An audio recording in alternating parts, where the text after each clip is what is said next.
Thomas Paine, Thomas Paine, Thomas Paine, Sam Adams, Sam Adams, Sam Adams, Benjamin Franklin, Benjamin Franklin, Benjamin Franklin. These men spoke up for what they thought was right. From their courage came such documents as the Declaration of Independence and the Constitution of the United States. From their willingness to speak what was sometimes unpopular but right, we enjoy such liberties as freedom of speech, the right to keep and bear arms, and freedom of religion. There are those who still wish to oppress our freedoms, and there are still patriots willing to stand up and defend life, liberty, and the pursuit of happiness. Men like Zeb Bell, who honor our founding fathers and what they stood for. It's now time for Zeb at the Ranch, speaking up and defending your freedoms. Brought to you by Magic Valley Les Schwab Tire Centers and all of the other great advertisers on the program. And now, Zeb Bell. It's beginning to look a lot like Christmas. God bless you and your family, and Merry Christmas from Zeb at the Ranch. Here comes Kate Smith, and God bless America, followed by a patriot. Come on, get out of bed and call. Be proud. Be a patriot. Pledge of Allegiance.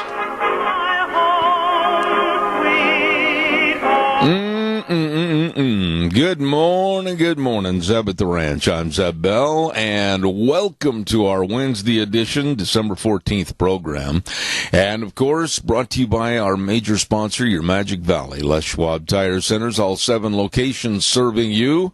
And, of course, some of our great advertisers like Western Way Services, always at your disposal. Call 734-6969. Right now, let's go to the phone line and have our Pledge of Allegiance. Good morning.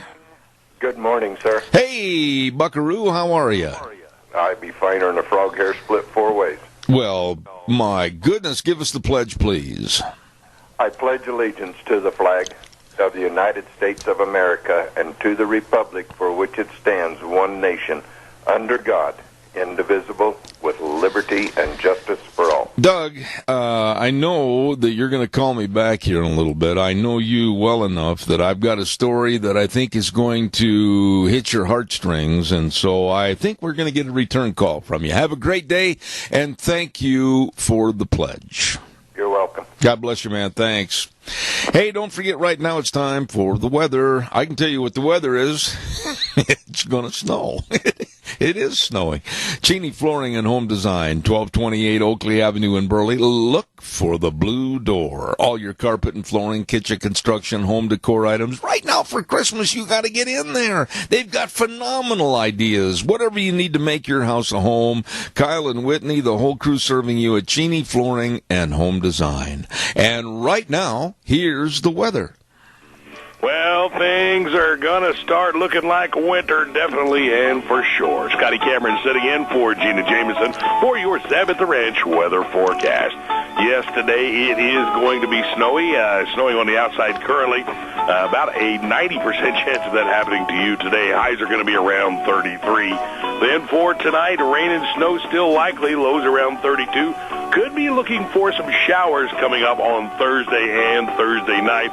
Showers and highs around 45 for Thursday. Thursday night, lows around 30. Another 70% chance of snow coming up on Friday and Friday night. Highs around 33 for Friday. Now Saturday could see some clearing off with a high around a balmy 17. There you go. That's yours. Zeb at the Ranch weather forecast on AM 1230 KBAR. High Saturday of 17, balmy. Whoa, Scotty, what's the matter with you?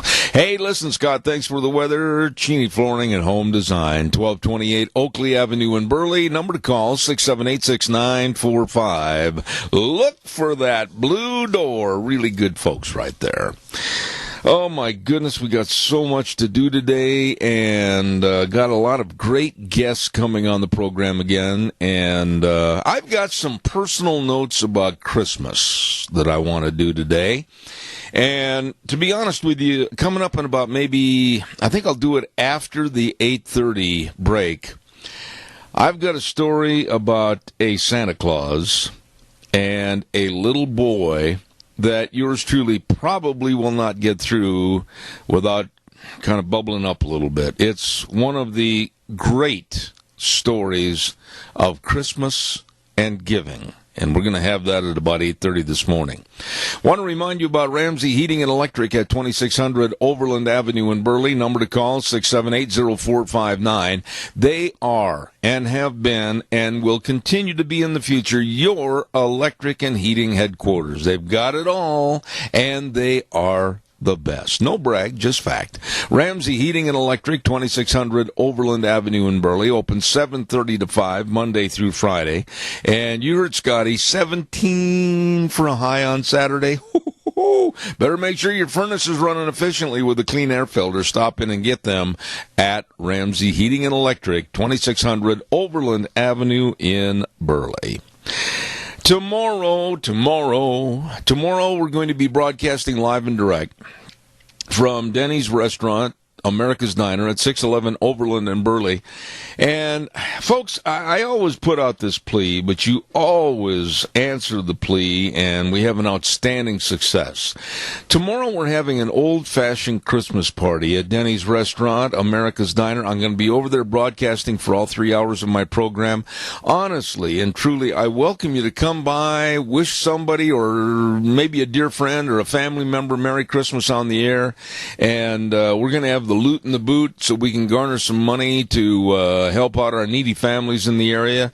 Deanne and I contribute, and then George and Donna have been all just fantastic people. And come on by. We're going to be there with the Oakley Choir, and they're going to be singing Christmas carols all morning long, and prizes and an ugly sweater contest. I'm ineligible, but I think I've got the winning sweater. Anyway, men's and women's division. So come on by Denny's Restaurant tomorrow, 611 Overland in Burley. Try the pumpkin cream pancake breakfast. Oh, to die for. It is delicious. All of this going on at Denny's, America's Diner, tomorrow. Okay? Calls are welcome, 436-2244, 1-866-927-4587. I got to tell you that yesterday we were in Burley and we had to do a bunch of errands and everything, running around seeing some folks, and I was pleasantly surprised. And I'm going to name names, even though some of them are not sponsors on my program. I'm going to go ahead and give them credit and mention names. While we were in Burley, we saw many businesses that had the courage, and I underline that word courage in this day and age, to honor the real reason for Christmas with the window painting, "We believe in Him." And then the manger scene. We believe in Him. Well, I salute, and I hope somebody tells them that I said this because I mean it. I salute First American Title. I salute Burgers, Etc. I salute New View Glass. I hope that came out right. And I'm sure there are more, but those were the stores and businesses that I saw with the "We believe in Him" and the manger scene. God bless you, the business owners, the employees, for having the courage in this country today when there are naysayers, very small minority of number of naysayers, that want to take away the real meaning of Christmas. We're not going to weaken. Calls welcome, 436-2244, 1-866-927-4587. Right now, I want to remind you about our Christmas wishes from Magic Valley Carpet, 613 D Street in Rupert. Oh, my goodness. You got company coming for Christmas and you're not ready. You better... Oh, the carpet looks terrible. You better change it. Call Magic Valley Carpet. They can help you out. 436-1722. Magic Valley Carpet in Rupert, wishing you a very Merry Christmas. You know what? I brag on these guys, but they're good and they have done a great job of serving you and me. And that's, of course, Senator Kelly Anthon, Representative Scott Bedke, Representative Fred Wood, and they want to wish all their constituents a very Merry Christmas and a Happy New Year. We've got the cream of the crop right here in Magic Valley. I'm very, very high on these people, and I support them, and they wish you a very Merry Christmas. Senator Kelly Anthon, Representative Scott Bedke, and Representative Fred Wood. Along with Redder Showcase, 2611 Overland and Burley, 878-2000. Easy number to remember, easy place to get into, and you should, because they have all your furniture. They've got Serta and Tempur-Pedic mattresses, your appliances with Whirlpool, that's with a PZEB, Maytag and Amana appliances. Oh, you can save a lot of money at Redder Showcase in Burley. Wishing you a very Merry Christmas. All right, let's open up the phone lines and get her done. Come on, give me a call, 436-2244, 1-866-927-4587. Another very stupid professor on television last night. I sat there, and Deanna and I were watching the news, and I could not believe some of the low-quality, low-class teachers in higher education facilities, colleges, and universities all across our country that are dimwits. This college professor last night claimed, and he made a very bold claim, that the Russians stole the election for Donald Trump. Okay, now if he were on my program, the first question I would ask, and quite frankly, the interviewer, Tucker Carlson, did ask this question first after he listened to this guy go on a diatribe about how the Russians helped steal the election for Donald Trump. Tucker Carlson said, and I would too, well, explain how. How did they do this? How did they do it? And the FBI has said they can't find any evidence. So what do you know about the stealing of the election in favor of Trump? Well, he went on and he gave a bunch of rambling and everything else. It was almost embarrassing to see how slow and stupid this man really was. You know what? When you make an allegation, you better have something for basic facts to back it up. And this guy was nothing more than a rambling, absolutely inarticulate boob. He didn't know anything. Well, I heard this, or I saw this, and, you know, I can say I saw this, and I heard this every day on this radio program, and sooner or later it's going to catch up with you. And people are going to find out that you are just making allegations, or quite frankly, you're just making it up. And that's why I'm really careful, very careful. Everything that you pull off the internet, and I want to caution my listeners and my good friends, everything you pull off that internet, do not absorb as being the truth. So many stories have been sent to me, and I mean this. Deanne's out in the other room. She can verify this on the air. So many stories have been sent to us that look good, like, holy cow, we better get this on the air. But with a little caution and a little detective work, finding out that those stories aren't worth a hill of beans. They're worthless because they are lies. And so this is what's going on, like with professors standing out there and saying, well, the Russians stole the election for Donald Trump. How? Explain that to me. Calls are welcome, 436-2244, 1-866-927-4587. We're going to talk a little bit about what happened in Knightstown, Indiana in a minute. Holy mackerel, was there an uproar against one person, one complainer against Christmas. Hold on.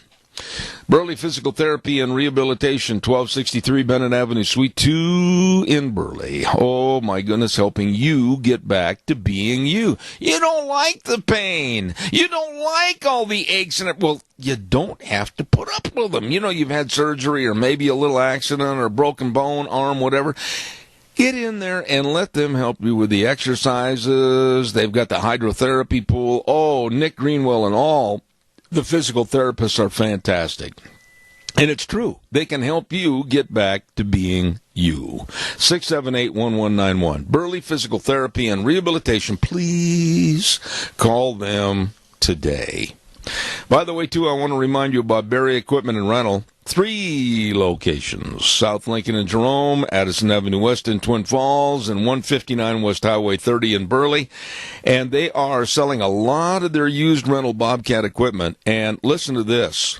0% interest on 48 months. Merry Christmas! I'm telling you, they've got all the equipment to get the job done right at Barry Equipment and Rental. All your equipment rentals, all your retail equipment sales, what are you waiting for? In Jerome, Twin Falls, and 159 West Highway 30 in Burley, Barry Equipment and Rental. All right. We had a story on yesterday. And these kind of stories just make me mad because it tells me that city leadership in a lot of towns is comprised of cowards and milquetoast, no-spine people. Well, in Knightstown, Indiana, one person complained about the cross on the Christmas tree. Yes, at the city square. One person. So, in a cowardly fashion, the city council, we better take it down. We're going to get sued. And they just kowtowed and took down the cross. Well, the city of Knightstown, town of Knightstown, is approximately 2,200 people. But this is what's interesting about this story. A couple of ladies, and I saw these ladies on television, and they look like real quiet, shy, retiring type ladies. You don't want to mess with these gals. They started a petition signing, and they went all over the area. And a town that only had 2,200 people, so far as of this morning at our time, 4:20, they had 2,800 signatures saying, show some backbone. I cleaned it up a little bit. Show some backbone and put the cross back on the tree. Not only that, but hundreds of people are showing up with crosses made the same as that cross was on that tree, and they're marching all over town. And really, yeah, the dude that decided to cause all this problem by the name of Joseph Tompkins, a little suggestion, Joey. I'd find a new place to live. I don't think you're welcome there anymore, Joe. He said that he was really upset because when he drove to work in the morning, he was forced to come into direct and unwelcome contact with the cross. Well, these people are fighting back as they should be because, quite frankly, they are right. The city is wrong, and the ACLU needs to get slapped right in the face over this. And I, in turn, after the program called the Alliance Defending Freedom, they're already on this. They're going to start their attack dog lawyers on this and go after it.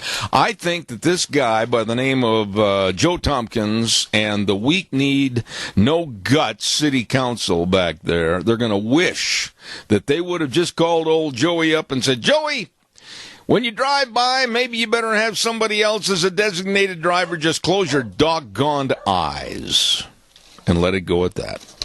Calls are welcome, 436-2244, 1-866-927-4587. Come on, Merry Christmas. Give me a call, please. While I'm waiting for your calls that I know are coming in, I want to remind everybody about Mount Harrison Audiology and Hearing Aids. And right now, this time of the year, you want to make sure that you can hear what possibly you've been missing. That's right. You're going to have all the family over and everything. And my goodness, you don't want to keep saying, huh? What did he say, Martha? Well, will make an appointment for a hearing screening. Deanne, would you mind shutting that door just a little bit there? Thank you. And that's, of course, at Mount Harrison Audiology and Hearing Aids. And they're located across from the Minidoka Hospital Emergency Room, and the number 312-0957. That number again, 312-0957. Mount Harrison Audiology and Hearing Aids with the lovely Dr. Christine Pickup. You call them today. Wheels, what did you do to the telephone? Is it off the hook? What's going on over there, Buckwheat? I'm not sure. I guess everybody must be hibernating. Well, you're Santa's little elf. You're supposed to know everything. You're supposed to be going here, hither, and yon, and loading the sleigh and petting Rudolph and make sure he's got his grain and everything. What are you doing? Well, my best guess is they're hibernating. Okay. Well, we'll get him out of hibernation in just a minute. Hey, by the way, Sophie's Chatterbox, 530 East Street in Rupert, and one of her waitresses is doing a senior project at the restaurant. A great idea. It's called Operation Christmas Child. Excuse me. You can bring in any item for a child, either like toothbrushes and socks and undies and crayons and backpacks, anything a child could use. And then these items are shipped all over the United States and, for that matter, the world. And bring an item in, and you'll get a free cup of coffee or hot chocolate or whatever at Sophie's. And by the way, don't forget to get your baking requests in now for Christmas at Sophie's Chatterbox, 530 East Street in Rupert. Oh, good eating. Well, good morning, caller. How are you? Well, I'm doing just fine. Just got out of the barber shop, and I heard that you needed a call, so I figured I'd call in. Well, you went to the barber shop this early in the morning? Well, I'm usually up by 4:30. Well, by golly. Guys that doesn't sleep. You and me both, my friend, but it's really good to hear from you. Tony, with all the news going on, with the anti-Christmas people and everything, you've seen a lot of Christmases and celebrated a lot of Christmases. What are your thoughts about these anti-Christmas people, and we're kowtowing in many cases and caving into them? Well, you know, we're living in a changing world, and these people that are making these changes or trying to are going to be living in hell on this earth when the enemies of our country take us over. And with what's moving into our country today, they are multiplying and multiplying, and people like you and I will no longer be around in 20 years. This is going to be a totally different country. Yeah. And these anti-religious people, it's going to be like the old days when the Christians are being executed. Yeah. You can see, and people scoff at that, and people say, oh, you're a worry monger and everything else. But you know something? I have a tendency to agree with you, Tony, that we've got a big row to hoe here in this country to get back to the basics. And quite frankly, if somebody's offended by that, I don't care. Of all the snide and the dirty emails I get, or the stupid crank calls telling me, well, you better change, you better not do this, you better not talk about that. You know, Tony, I'm not going to quit. I'm going to be honest and fair and balanced of all the stories I put on this program, and if somebody deserves a good butt kicking, they're going to get it verbally on this program. You know, my attitude has been honed for a reason. Now, when I go around in my new local market, and I see people that don't speak English, they're walking out with two carriages full of food, they pulled out their welfare card. Yeah. And they are driving away in brand new vehicles. Oh, and I boy. remember the day when my parents and I were living in the Coldwater Flats back in New York. My father couldn't pay the $9 a month rent. We were put out in the street the next day, and we had to go live with this relative and that relative. Yeah. This is where my attitude has come from. And The country is being destroyed by the enemy that's being spoiled by our government, who's giving away all this welfare. absolutely. Absolutely. You know, Tony, you have seen the worst and you've seen some of the best. And you and Mary are dear, dear friends. And I want to tell you that Deanna and I were talking about you last night.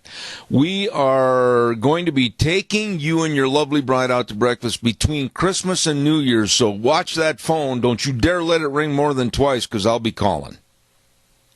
No, we are going to take you and Deanne out. Do you want to argue on the air? I don't like to waste their time. Okay. Anyway, you're bigger than I am, so I can act this way from a distance. All right. God bless you, and Merry Christmas, my dear friend. Take care. Thank you. All right. Say hi to Deanne. I will. Same to Mary. Thanks. God bless you. Such nice people. All right. Oh, I love them. Hey, Streamline Precision with my dear friend Tim Vaughn. Oh, he's sitting there by the phone right now. He's like watching it. He's got his left hand ready to reach out and grab that phone and say, Streamline Precision, may I help you? Tim Vaughn speaking. Well, I know a lot of people, dairymen, ranchers, farmers, business people that want to expand their business, maybe put up new steel buildings on their operation, or maybe the dairymen, they need new feed lanes or mangers replaced or free stalls, whatever. Call them right now. It's a perfect time right now to get everything gone and done through the winter. Yep, ready in the springtime. Call Tim Vaughn today, 431-7314. Streamline Precision, serving you. Really, really good, folks. Minute Cash of Sales. Also want to mention Minute Cash of Sales, of course, with my dear friend Zach. I hope he's feeling better, man. He took a pretty hard shot the other day, I understand, and kind of injured that leg a little bit. Had a knee brace on. Him and I would have been good in a match race.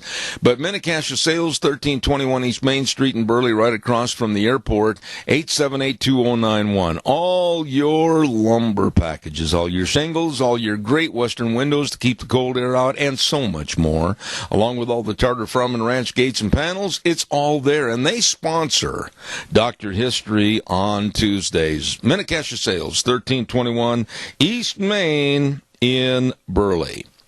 Here's what I'm going to do. Allow me, please, to do two more commercials, and I'm kind of doubling up a little bit. And the reason is I want to read this story about a Santa Claus in Tennessee. And again, I will do my very best to get through it, so stay tuned, okay? I'll do my best. I want to remind you, Pomerel Mountain Ski Resort. I love talking about these people. They are so nice, and they're going to be open daily beginning this Friday, the 16th, and they're loving the snow. Oh, they're smiling, jumping up and down. They're going to be open with the resort hours from 9 a.m. to 4 p.m. The lodge and food service and the ski sport group and private lessons, that's what I need, and ski board equipment rentals. Oh, my goodness. Night skiing is going to begin on Tuesday, December 27th from 4 p.m. to 9 p.m., Tuesday through Saturday. And you know what? If you're looking for a really great Christmas present to give somebody else that skis or wants to learn how to ski, how about a gift certificate up there for Pomerel Mountain Resort? You will be loved, I'll guarantee it. You can check out on the web, pomerel.com, or call the office at 673-5599. Let's go skiing at Pomerel. There you go.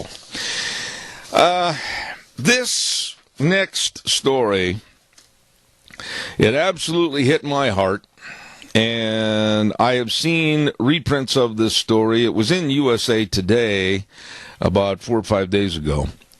And bear with me on this. I'm going to get through this. It may take a little time, but bear with me and call me after it's over. Eric Schmidt Matson looks every bit Santa Claus.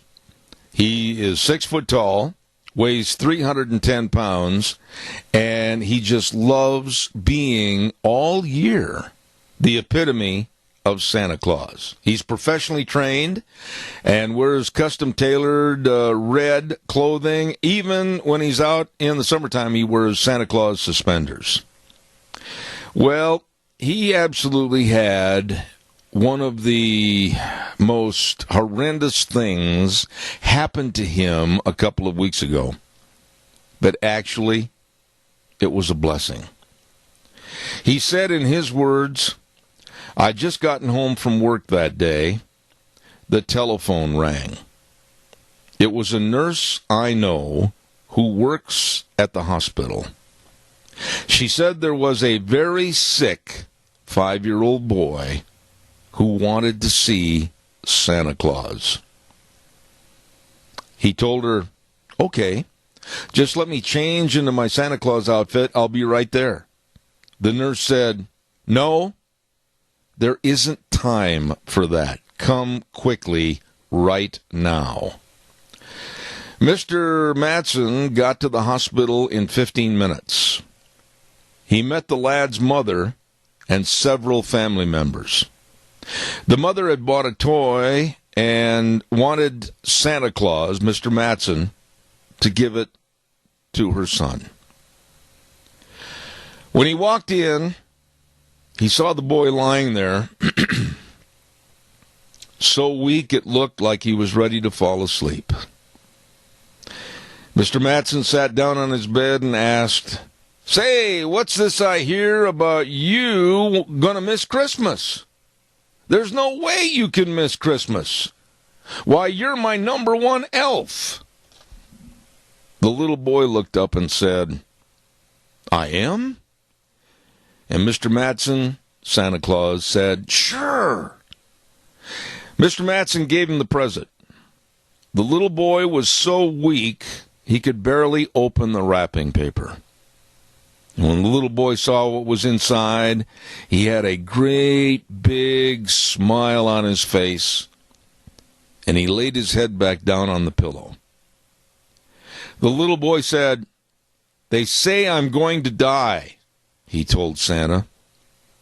"How can I tell when I get to where I'm going?"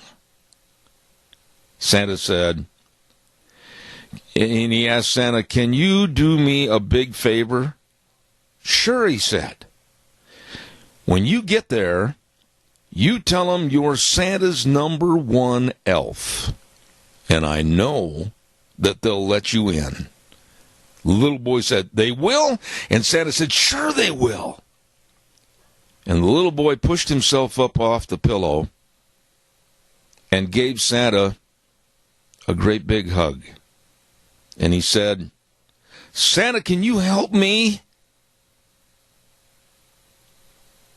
And before Santa could say anything, the little boy died right there. And Santa just kept hugging him and holding him as his mother rushed in, screaming, "No, no, no, please, not yet." But that little boy's last wishes to be with Santa Claus took place this Christmas. That is a true story from Knoxville, Tennessee. The reason I took the time to tell you that story this morning is because when I hear the naysayers, the complainers, those that want to trash Christmas and all the values of Christmas, and then I read that story, there's so much good in the world that needs to be amplified. God bless Mr. Eric Schmidt Madsen playing Santa Claus to a dying little boy. Calls are welcome, 436-2244, 1-866-927-4587. Bedkey Treasure Barn, located at 1558 Normal Avenue on the corner of 16th and Normal in Burley. A very large and unique inventory, and they've got everything from pool tables to barber chairs, clothing, tools, collectible toys, everything for you to shop for this Christmas. All you have to do is just go on down there. They're open Tuesday through Saturday from 10 a.m. to 5 p.m. Bedkey Treasure Barn, located at 1558 Normal Avenue on the corner of 16th and Normal in Burley. Please stop in, and they wish you and yours a very, very Merry Christmas. We are going to be I'm sorry, folks. I got to kind of gather myself up here a little bit. We're going to be over at Denny's Restaurant, America's Diner, tomorrow for an old-fashioned Christmas. And that's going to be from 8:06 to 11. I'll be broadcasting over there live and direct. Don't miss it, please. We're going to have prizes. We're going to have great food. We're going to have the carolers from the Oakley Choir singing Christmas carols. It's going to be phenomenal. And I ask you to join us and come on down. Don't forget the ugly sweater contest tomorrow also. Men and women's division. Well, the one I've got, it's a dandy. Anyway, we'll look for you down there tomorrow at Denny's Restaurant, 611 Overland in Burley. Your turn. Calls are welcome, 436-2244, 1-866-927-4587. Like to hear from you, so please, especially right now after that story, give me a call. I'd really appreciate it. Well, I have a moment waiting for your call. Don't forget Doug's Alternator and Starter Repair at 635 21st Street on El Fresco Road in Heyburn. Doug is a good old boy, and I emphasize that. He wishes you and yours a very Merry Christmas and a very Happy New Year. He is the man when it comes to specializing in starters, alternators, and generators, either rebuilding them or selling you brand new. Open 8 to 5 Monday through Friday. Doug's Alternator and Starter Repair on Heyburn, or I should say on El Fresco Road in Heyburn, wishing you a very Merry Christmas.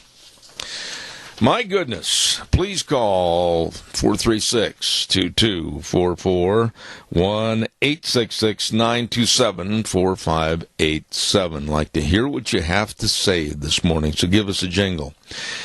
Let's see, what else have we got here? This wasn't called for, I don't think, at all. You know, the man hasn't even taken over office yet as President of the United States, President-elect. And there were comments made the other day about Trump and Russian affiliation as far as friendship is concerned. And everybody's coming out, and there was Joy Behar saying that we might as well replace our United States flag with the hammer and sickle. Well, Mike Lukovich, a somewhat cartoonist, nationally put together a cartoon that shows the hammer and sickle and Donald Trump. And, you know, I just think the left is so insanely jealous and absolutely fighting themselves because they can't figure out how they lost. It's pathetic what they do. Caller, good morning. You're on the air. Good morning and Merry Christmas. Where have you been? I've been on the road, and I'm on the road, and I called to tell people to be careful. I've been stopped for a half an hour because of a wreck, but if you go slow, it's okay. Well, that's true in a lot of cases, but now I know who this is, and it's my dear, dear friend Jack Euler. I have been looking for you and waiting to hear from you for weeks, and I thought, my goodness, you jumped on Santa's sleigh and you were up at the North Pole or something. I tried, but they wouldn't let me on. Well, now, I just absolutely want to tell you a very Merry Christmas. Where are you right now that the road conditions are that bad? I'm heading south into Nevada. Oh, no. Well, I want you to drive carefully, and when you get home, you call. I'm going to be just like a father of a teenager. Now, when you get home, you call me, okay? Yeah. Okay. Are you all ready for Christmas, my dear friend? Heavens, no. Oh. I'm like you. I wait till the 24th.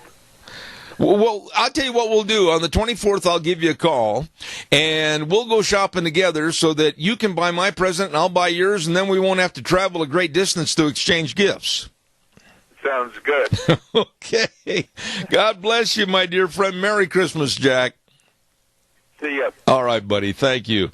There's a warning from a dear friend. Drive carefully out there. The roads, not good. Okay. Let me see. Still snowing here. Yeah, it is. Coming down pretty good, as a matter of fact. And calls are welcome. 436-2244. 1-866-927-4587. While I am waiting for your call that is as valuable to me right now as $1,000 check. Well, pretty close. I'll do the weather, and then we'll have you on the air. Caller, I tell you what, I'm going to do the weather. Don't you dare go away. Stay right there. Be comfortable. Weather brought to you by Riverview Urgent Care. I bit my tongue. I'll say it again. Riverview Urgent Care, 382 North Overland and Burley. Twin Falls Urgent Care, 2392 Addison Avenue East in Twin Falls. And Jerome Urgent Care, 133 West Avenue Way in Jerome. Kyle James with all of his great staff wishing you a very Merry Christmas, and they can take care of all the minor things, minor emergencies, major care, and they're open 7 days a week. Stop in. Don't forget, for all the coughs, the fevers, the infections, the lacerations, everything, they can help. They will help at the urgent cares. Right now, here's Scotty with the weather. Well, things are going to start looking like winter, definitely and for sure. Scotty Cameron sitting in for Gina Jameson for your 7th Ranch weather forecast. Yes, today it is going to be snowy. Snowing on the outside currently. About a 90% chance of that happening to you today. Highs are going to be around 33. Then for tonight, rain and snow still likely. Lows around 32. Could be looking for some showers coming up on Thursday and Thursday night. Showers and highs around 45 for Thursday. Thursday night, lows around 30. Another 70% chance of snow coming up on Friday and Friday night. Highs around 33 for Friday. Now, Saturday could see some clearing off with a high around a balmy 17. There you go. That's your 7th Ranch weather forecast on AM 1230. Good job, Scotty. Thank you, buddy. I appreciate it. Brought to you by the Urgent Cares, Riverview Urgent Care in Burley, Twin Falls Urgent Care, Twin Falls, and Jerome Urgent Care in Jerome. Minor emergencies, major care. Thank you for your patience, caller. Good morning and Merry Christmas. Merry Christmas to you, Deb. Yeah, it's snowing hard over here in Fowler this morning. And, the East Coast has got a good dose of global warming and like 25 below, wind chills and so forth. Hey, I know you saw on the news that Trump got a Green Bay Packer number 45. Of course, he's the 45th president, and I thought that was pretty good. I'm not real certain that Paul Ryan is really in the Trump camp, but the liberal media just still is in denial. It's just amazing what's going on, and unfortunately, our local paper here, it's the Washington Post articles in there, just one after another, and there's this Susan Rubin that supposedly writes a blog from a conservative standpoint. Well, I'm guarantee you, if she's a conservative, I got some beachfront property over here in Fowler to sell you. Well, wait a minute, Adrian. It's incredible. Yeah. Their so-called, what a conservative would be, well, I guess it's just their way of just not really accepting. There was an article today that finally said they need to accept that Trump won and they lost. And, of course, they tried to justify all of the reasons why us deplorables voted for him. Yeah. Adrian, the lady... But anyway, your story, I couldn't call you back because you brought tears to my eyes when you read that story about the Santa Claus. I was going to call you, and I hung up the phone and quit calling because when you read that story, I got tears. And I visited a friend that has terminal cancer yesterday. And, folks, that's what we need to be doing is thinking about somebody out there that needs cheered up a little bit. And I could tell he really appreciated the fact I stopped by. He's homebound, has hospice coming in and helping and with him and his dear wife. Yeah. But, there's a lot of people that need our love and our prayers. Absolutely. This is the season to be able to do that. Adrian, I appreciate... Not just Christmas time, but all the time. Absolutely. This country is the most...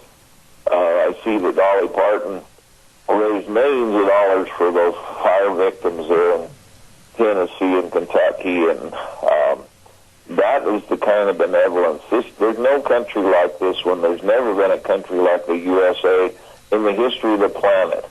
And these liberals or socialists, communists, whatever you want to call them, doing everything they can to destroy the heritage of Christmas and our Christian heritage. I agree.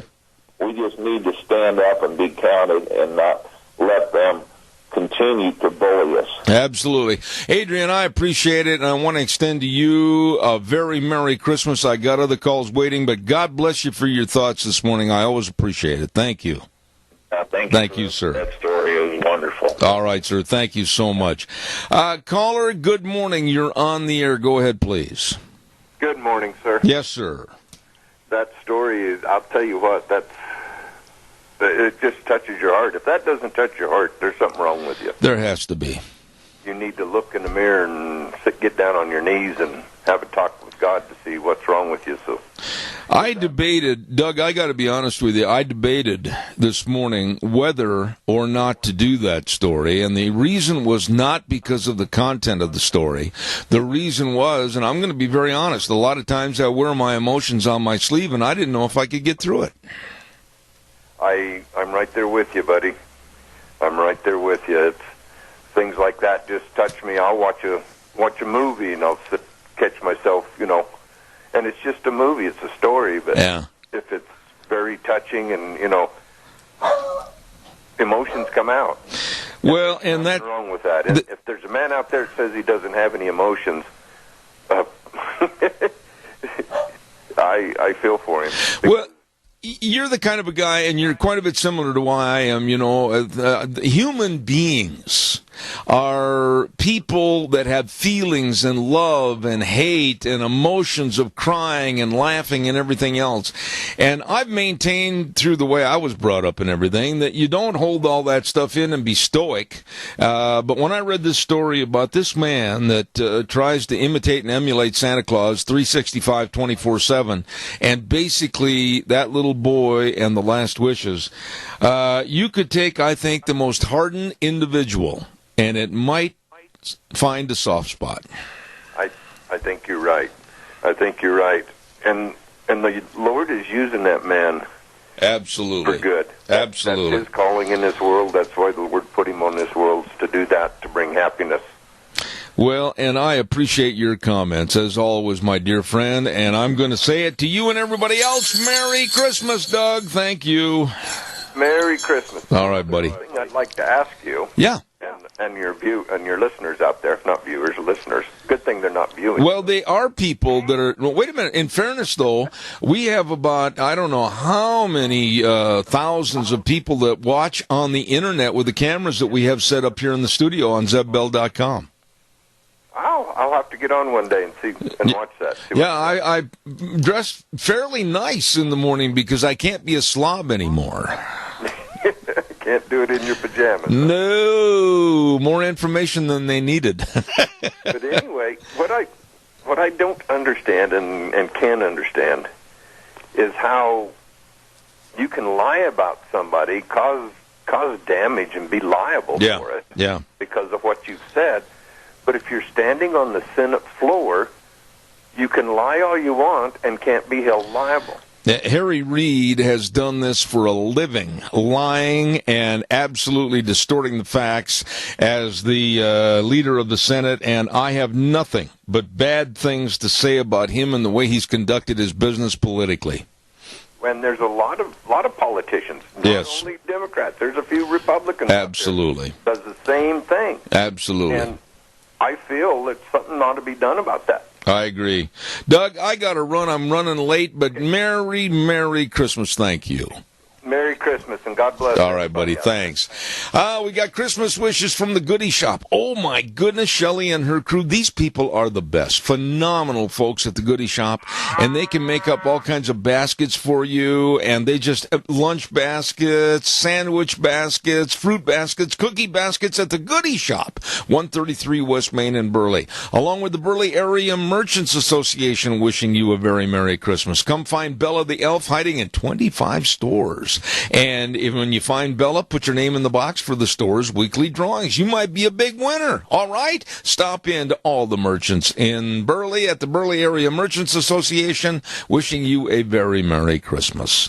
And the Fairfield Inn and Suites of Burley, 237 West 7th Street in Burley. Oh, my goodness, they got a great idea. Invite the relatives to come over for Christmas. Invite them to be over there for Christmas Eve. But make sure they get a room at Fairfield Inn and Suites of Burley so they can use their bathroom instead of yours, okay? Merry Christmas from the Fairfield Inn and Suites of Burley.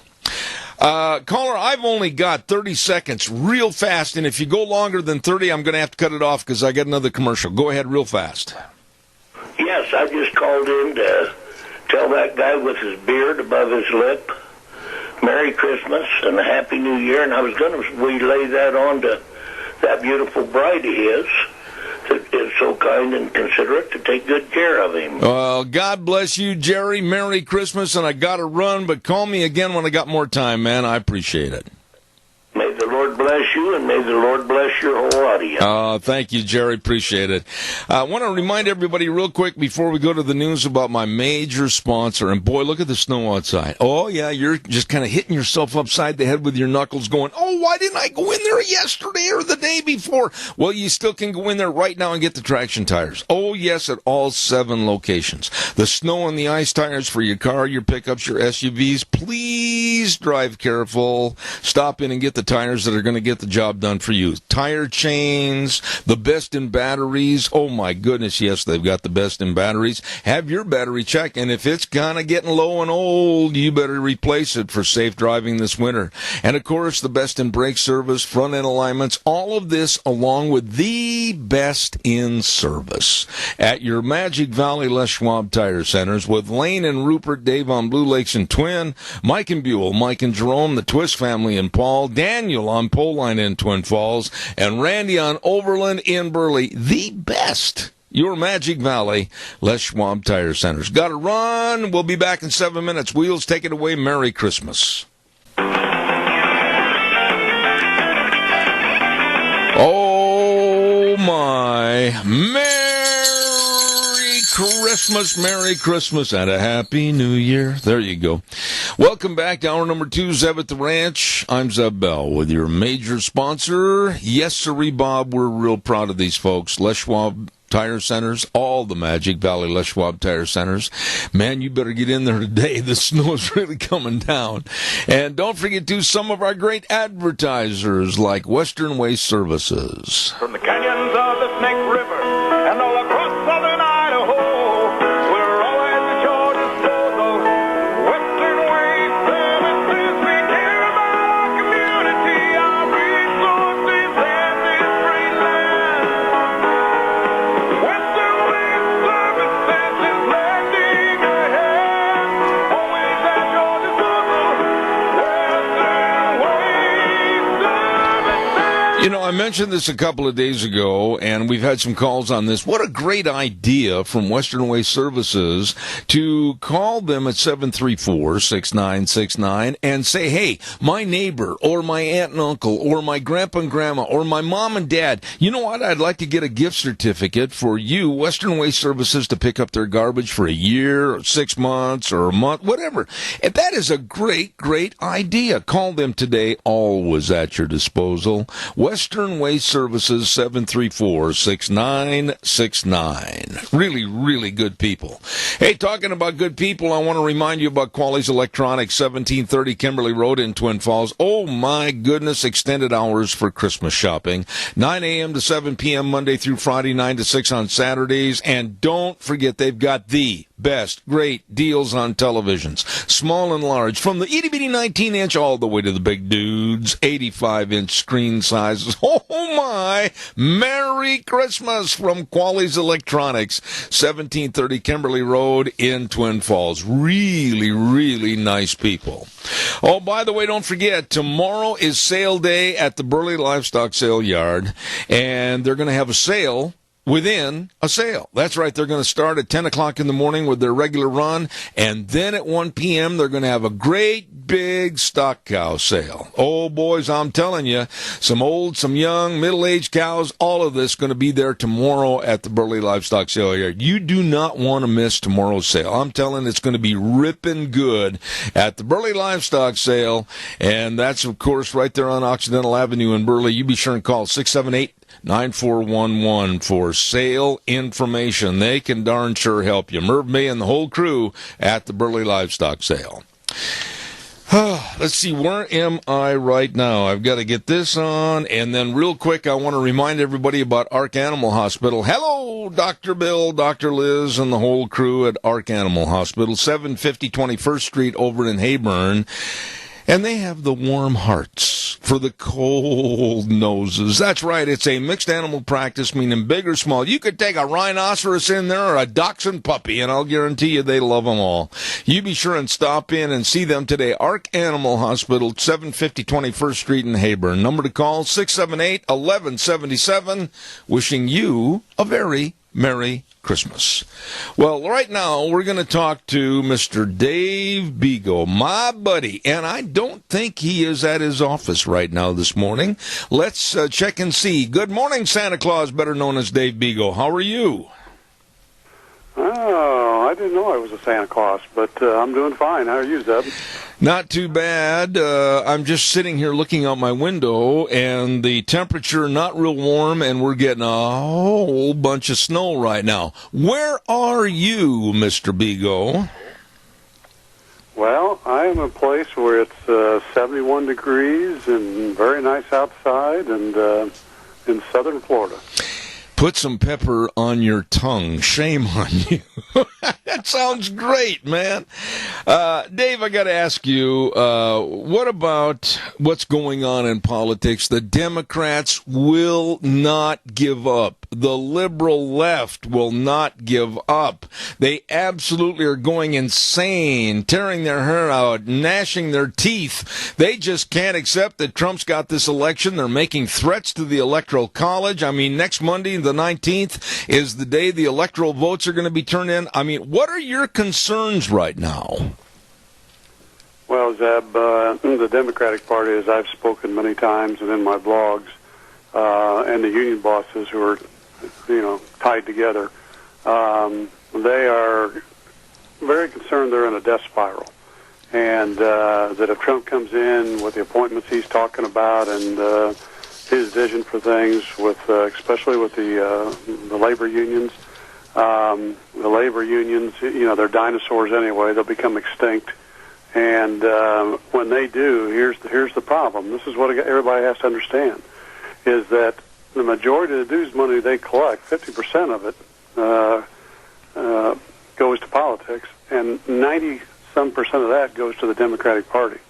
So in other words, the Democratic Party is going to lose the revenues they need, the donations they need for politics. And so it'll be a death spiral for them. And this is what this is all about. These are desperate people, and desperate people do desperate things. And that's what we're going to see, up to the Electoral College. And if Trump gets through that, I think it's going to get worse going up to the election. Okay, well, I want to be more definitive. I'm not trying to scare anybody. I'm not trying to create any speculative fears or whatever, but I think we should be very open and forthright. What kinds of problems can these people, with still Obama 35 days left in office, I mean, what are you looking for? You're a business leader. You're the head of a community. You really have seen the good, the bad, and the ugly. What are you talking about? Well, I am very concerned, as I've mentioned before, Zeb, that Obama and his cohorts will try to find a way to bring down the country and declare martial law. I mean, that's the extreme end of it. However, I don't know how extreme it is. I just saw an article yesterday that supposedly out in Colorado, a lot of the Front Range area is being cordoned off because there's troops out there, not just U.S. troops, but Russian troops and other troops, kind of like putting an army together in case of, he declares martial law. And that's scary things. Now, if that doesn't happen, the other side of it is I think we're going to see tremendous riots with Black Lives Matters and Fight for 15 and, other people like that, because they're kind of trying to divide the country and see if they can find a way to keep Trump from being inaugurated. I was talking to one of my dear, dear friends last night. He's in another state. And it was almost like I'm getting a replay of what he said in your conversation this morning. He's been involved in politics and he's been involved in business like you for many, many years. And he said, look out on Inauguration Day. He said, I absolutely fear from some of the contacts I've talked to of major business leaders and people back in D.C., etc., that Inauguration Day could turn into one of the biggest turmoil days ever in American history. He said, I hope it's wrong. I hope there's nothing to it as far as fact or basics, but he said, look out. Well, and I think he's exactly right, and it can come from a lot of different areas. I talked about the riots and that Fight for 15 and that, but with Obama's, relationships with Islam and ISIS and that, I wouldn't be surprised if there wasn't some attacks in that area. And the far left with Soros and some of the other people that he's got, I just see it can be a terrible, terrible days leading up to it and the day of it. And I think Trump needs to be very, very careful and make sure he's protected very, very closely. Dave, let's talk about that just for a little bit. The government now under Obama, as I said, with 35 days left, basically his administration, Obama's, is in control and in charge of making sure that security for the inauguration is right up there at 100% or better. I'm kind of worried that somebody's going to slip on the field and let the guy run for a touchdown. I'm scared about this. Well, I am too. And, I don't think people realize the tactics that the union bosses and Obama, because he was trained by the SEIU, use. And they use a lot of intimidation tactics behind the scenes, and I think that happened with the FBI in the case of Hillary and in other of the other departments there when they've tried to expose stuff. And I can imagine that, the FBI and our security forces and everybody could be intimidated to be very lax on Inauguration Day. When I heard the likes of the very unattractive Joy Behar on The View making demands that Donald Trump stand down and not be the president, and then she also compared him to the hammer and sickle on the Russian logo on our American flag. And Mike Lukovic, cartoonist back in Chicago with the Sun-Times, making a cartoon with the hammer and sickle over Trump's caricature. These people just absolutely will never allow the fact that they lost. Well, not only that, it's hypocritical. Because I want to remind you of this and your listeners. If they go to my website or go read my book, get my book, and they look at the pictures in it, when the SEIU attacked us, they did rallies in the streets of downtown Indianapolis and other places against us, where, they had 800 or so people there, and they had all these signs and that. And if you look at some of the signs, they look exactly like hammer and sickles. Yeah. So, they're being hypocrites about this because they're the ones that are the hammer and sickle. And the mainstream media is afraid of the unions, and they're not going to back down, and they're not going to tell the truth. Let me ask you one other thing, Dave. You've always been very forthright and honest on this program. Next Monday, the Electoral College meets, and it should be nothing more than kind of a gratuitous meeting to just basically verify the election of Donald Trump.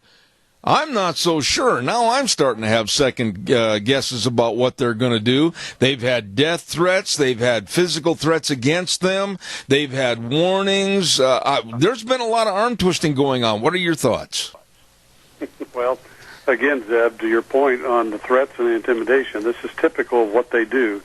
This is their agenda and their mode of operation.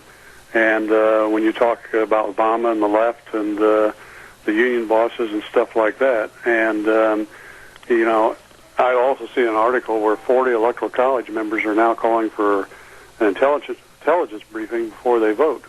About what's going on behind the scenes and what Trump could possibly be involved with, the Russians, what their influence was, and stuff like that, which is telling me that some of these people are letting the intimidation factors get to them. And what they need to do is stand up and have backbones and say, no, we are voting as we should, that the American public wants us to, for the person that was elected president.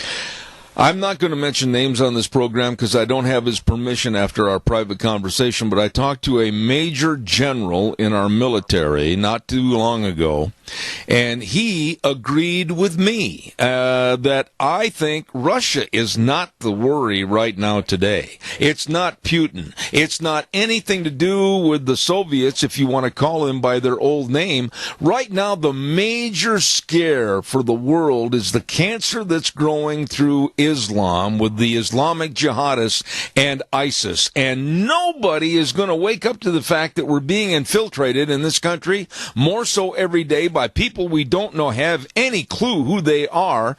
Do you agree with me or not that Russia's not the concern? They're there. Putin's there. We can talk to them.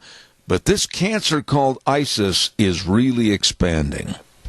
Well, it is. You're exactly right. And, and Obama, he's not doing anything about it. He's standing aside and let it come in. And again, Zeb, and you may think I'm a broken record. I've said this before. But, you got to look at the basics of what's going on. And this is just another way of causing turmoil in this country, causing division in this country. There could be more, attacks and stuff like that. And again, it goes back to the fact is if they get it to the point where they think they're justified, that they can declare martial law. And that's why I think we're going to see a step up in all this. Just like I said, the riots with the, Black Lives Matters and Fight for 15 with Islam and ISIS coming into this country, with open borders. I mean, we're going to continue to see this kind of stuff. And I would not be surprised if they don't step up and say, hey, things are too dangerous. We've got to declare martial law and put off the inauguration. Yeah, I can't say that I disagree with you on any point. Dave, I wanted to ask you, I know that we had some points that we wanted to touch on, SEIU and the new labor secretary, so I want you to, if you would please, your thoughts on not only the new labor secretary and Trump administration, but overall, as I look at the cabinet, I got to tell you, man, that I'm really excited. I think there are some really sharp people, not only business people, but people that have made successful lives for themselves and all the people around them. What are your thoughts? Yeah, I like what I've seen. I don't know everything about all of them. Now, the Secretary of Labor, he seems to be a good choice. He is, he was head of the company that takes care of Hardee's and that, and so he's had experience with the SEIU, and that's one of the things I wanted to talk about is, the SEIU is really going to go after him and make his life difficult. I've already seen Mary Kay Henry, the president of the SEIU, on TV saying that they're very concerned about him as the pick for Secretary of Labor, and they're going to adjust accordingly. And I think we're going to see a lot of pressure on that. And again, that comes back to this Fight for 15, which the SEIU is behind. And here's the thing. The people in this country got to understand something. Fight for 15, the SEIU could care less whether these people get $15 an hour. What they're really doing is getting into these people behind the scenes and getting them, brainwashed so that at some point they can force unionize the fast food companies across this country. This is all about dues money. Getting more people on, they could care less if they get $15 an hour. If they get the same as they're paid now, they'd be okay with this. But I think we're going to see a lot of fighting going on now. The other side of new Secretary of Labor that I am a little concerned about is he's for open borders. And that's one area I don't agree with him on. And we got to shut down the borders and, secure this country. And the reason some fast food companies want the open borders is because they can hire illegals and pay them under the table. Absolutely. You know, you have dealt with and beat the SEIU. You have looked them in the eye and defeated them. But how insidious, how dangerous is that union right now today, looking ahead with the possibility of the Trump administration and what they want to try to achieve against him? Well, I think they're the most radical union in the country. As I've mentioned on your show before, they have marched in the streets of California with the Communist Party. So that tells you who they are. And again, unions are in a free fall, and desperate people do desperate things. I wouldn't be surprised that these riots get out of hand, and it's like the shootings we've seen in this country. I wouldn't be surprised if some of that isn't being motivated behind the scenes by this administration and some of the union bosses and that, because they're trying to get this country stirred up because they want to take over. And I think it could get ugly. Yeah. Dave, I had a gentleman on my program Monday that I was going to send you a sound bite of the program. It was with Mr. John Horvat. And he wrote an extremely great article for the Stream, and the title was The Invisible Army That Occupies America. And in his studies, he has found that over 10 million men in good health, able to go to work, they won't go to work because they're living off the purse strings of either their wives, their girlfriends, or living in the basement of their families, and they've been offered jobs and they will not take the jobs. They're going to be slouches and leeches for the rest of their life. 10 million men, Dave. This is sick. Well, this is what they want, Zeb, and I've talked about this before, too, is that the welfare entitlement programs in this country is there for a purpose because they want these people off the rolls, so they, it affects the how they calculate unemployment. And with these people, on government rolls, they know these people will stand up and stand behind them. And here's an interesting thing. This is the other thing I want to tell about the SEIU real quick. They were behind the minimum wage of $15 an hour in Seattle. And I don't know if you've heard recently, but a lot of these people that are now making higher wages are coming back and saying, well, we only want to work so many hours a week so we can still get government entitlements. In other words, it isn't so much about what they make, it's staying on the government entitlement programs. And all the stuff is being fostered by this administration and people like the SEIU. Absolutely. Dave, but there's one word that seems to be missing in our vocabulary today, and that's the word pride. People that would take money and stay on the lazy boy or the recliner and watch television and eat bonbons. 10 million men are estimated to be healthy and able to work, but they have no pride in themselves. What are we going to do to restore that word into our vocabulary and back into people's minds so they get up and be something? Well, we have to go in and we have to revitalize the economy, and so businesses create jobs, and then we got to reduce the welfare entitlement program so these people can no longer do that. I think I've told you this story. I've got a friend in Indianapolis who owns his own electrical company. He's a gentleman, a good guy. I've known him for 12 years, and I had him at the house to do some work for me. He came out on a Saturday morning, and this is before the election, and we started talking about that, and he was for Trump, and but he got off on a tangent on the entitlement programs. And Zeb, he said, I've got a friend, Dave, a black friend who's married, got 5 kids. His wife and the kids live separately in a separate condo or something, and they do it so they get aid for dependent children, and everything else, food stamps and all that kind of stuff. He goes around all the time and applies for jobs but won't accept one, and gets unemployment checks all the time. And the two of them live off of that. Oh, my goodness. We've got a caller, and caller, I'm going to warn you up front. I've only got 30 seconds, so make it fast. Go ahead. Yeah, that 10 million men, I think if they want to get a job, let them get a job. If they don't, say congratulations, and if they're healthy, you're in the military. Not a bad thought. I'll have Dave respond to that quickly. What about that? If you're not going to get off welfare, you're able-bodied. Good. We're looking for more people in the Navy, the Army, the Air Force, and the Marines. What about that, Dave?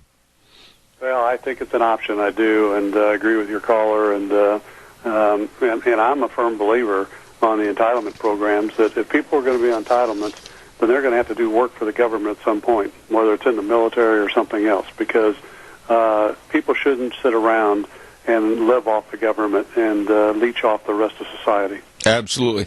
Dave, I want to extend to you this morning my deepest sympathy that you're sitting in 71-degree weather, probably going on the golf course a little bit later. I just don't know how you take it, and believe me, Deanne and I wish you the best.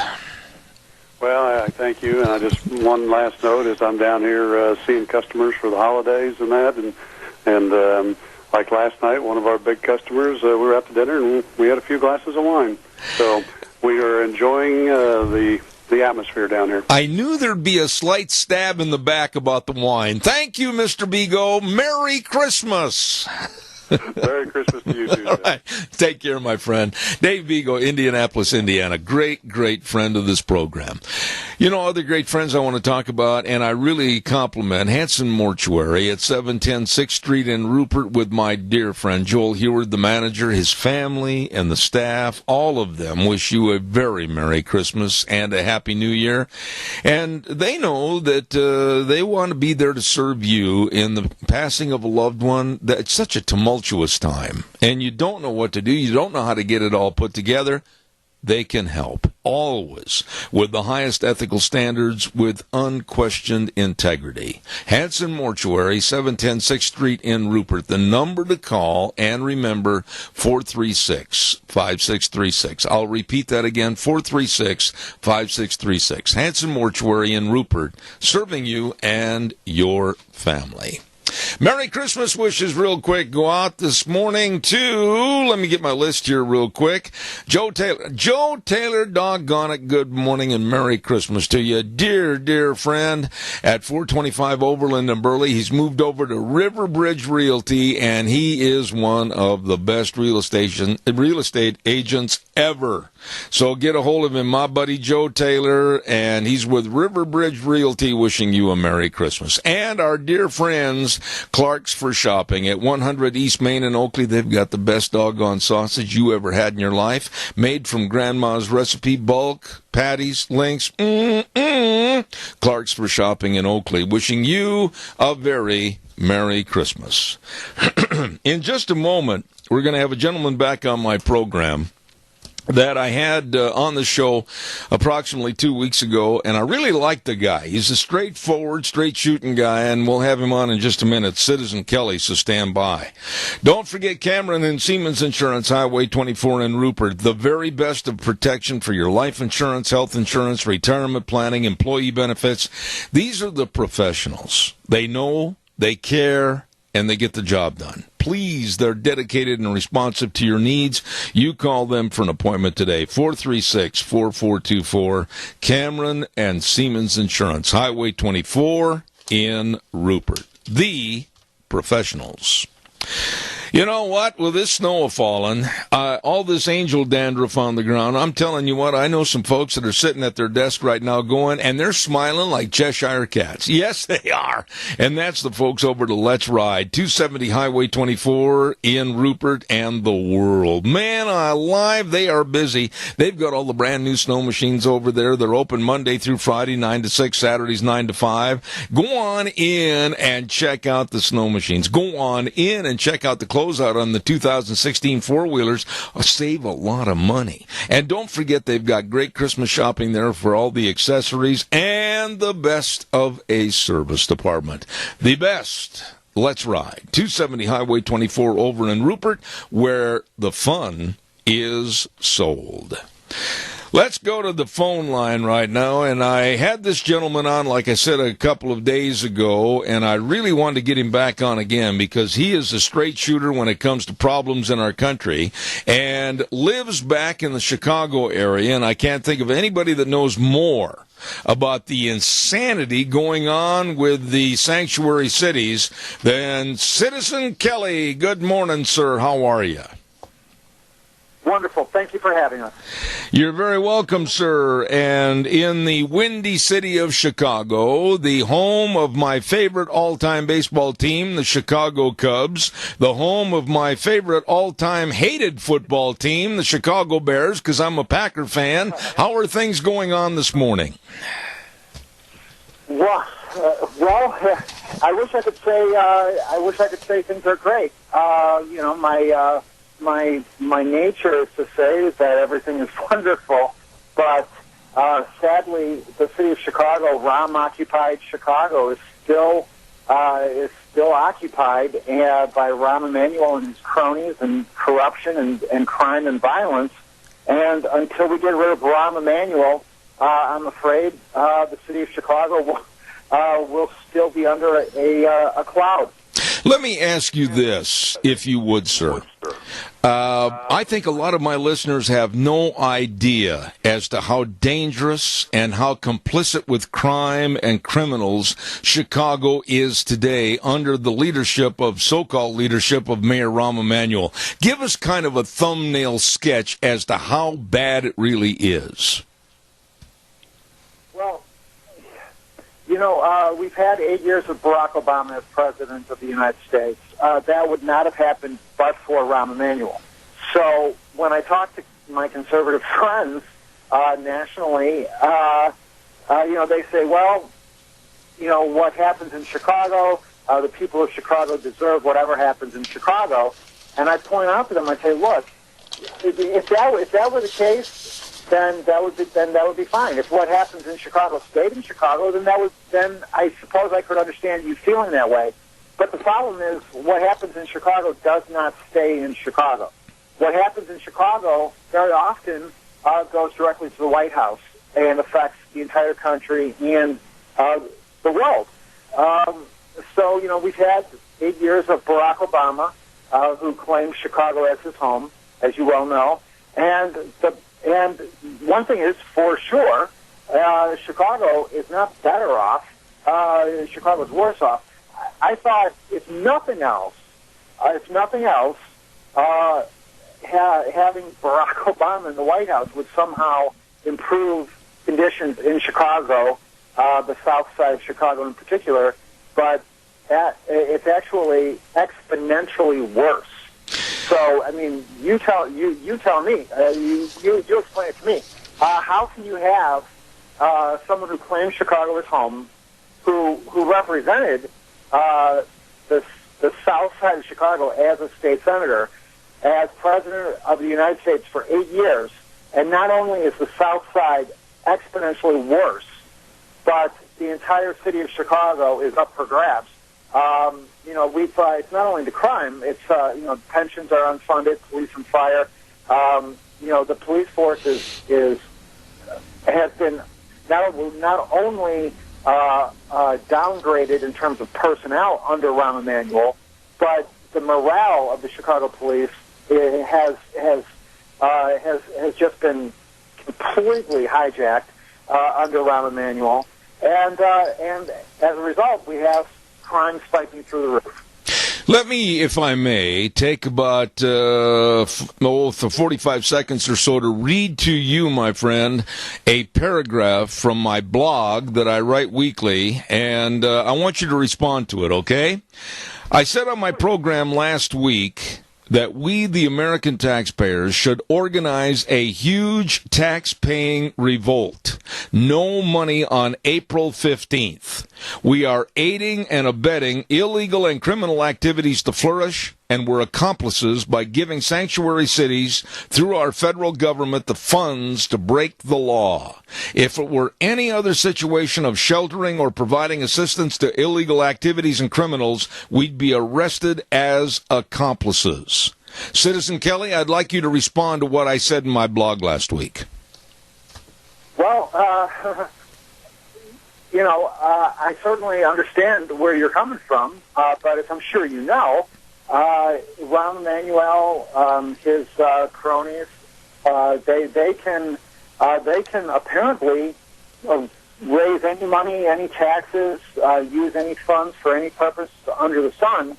But if you or I tried to act in kind, we would immediately be subject to the most severe penalties under the law, and then some. So, sadly, we did take our country back. That's the good news. Okay, so it is possible, right? It is possible to take our country back with the right leadership. That's the other thing I've always believed, that everything is possible with the right leadership. Donald Trump obviously was able to have the right combination of will and determination. He was able to marshal the forces to take our country back. Now, the real question is, will he apply that same determination and leadership to taking our cities back?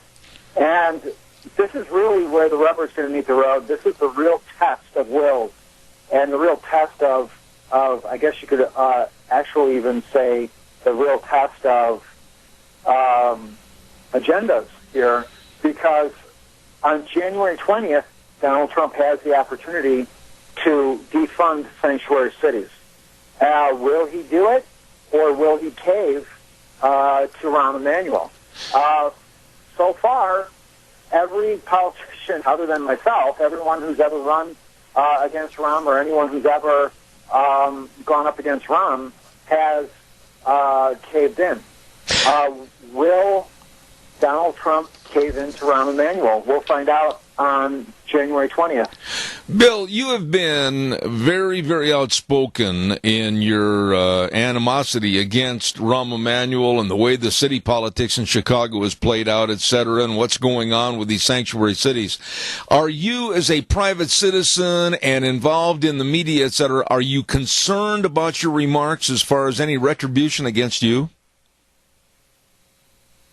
Well, first of all, I appreciate the question, I'm sure the spirit of the question was for my own personal safety. I would just take exception to one word, and that is animosity. The truth is, my actions have always been motivated by love. The love of my city, the city of Chicago, the city I was born and raised in, my fellow citizens in Chicago, and obviously in the whole country, that are affected one way or the other by Rahm Emanuel. I'm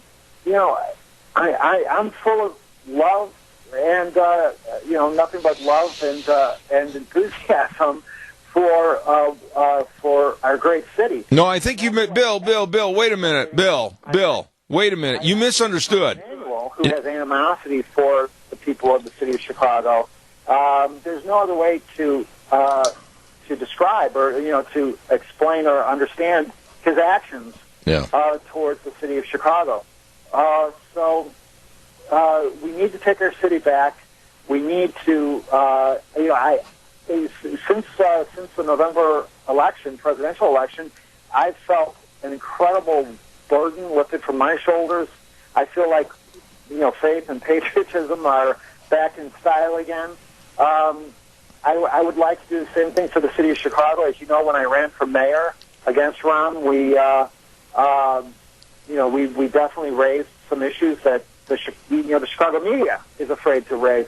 I'm not afraid for my own safety for whatever reason. I feel that this is my reason for the reason that I was born. The reason why I'm on planet Earth is to fight for the people of Chicago.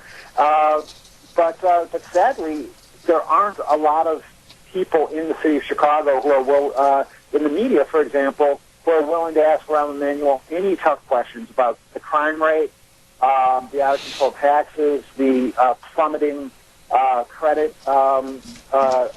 score for the city of Chicago.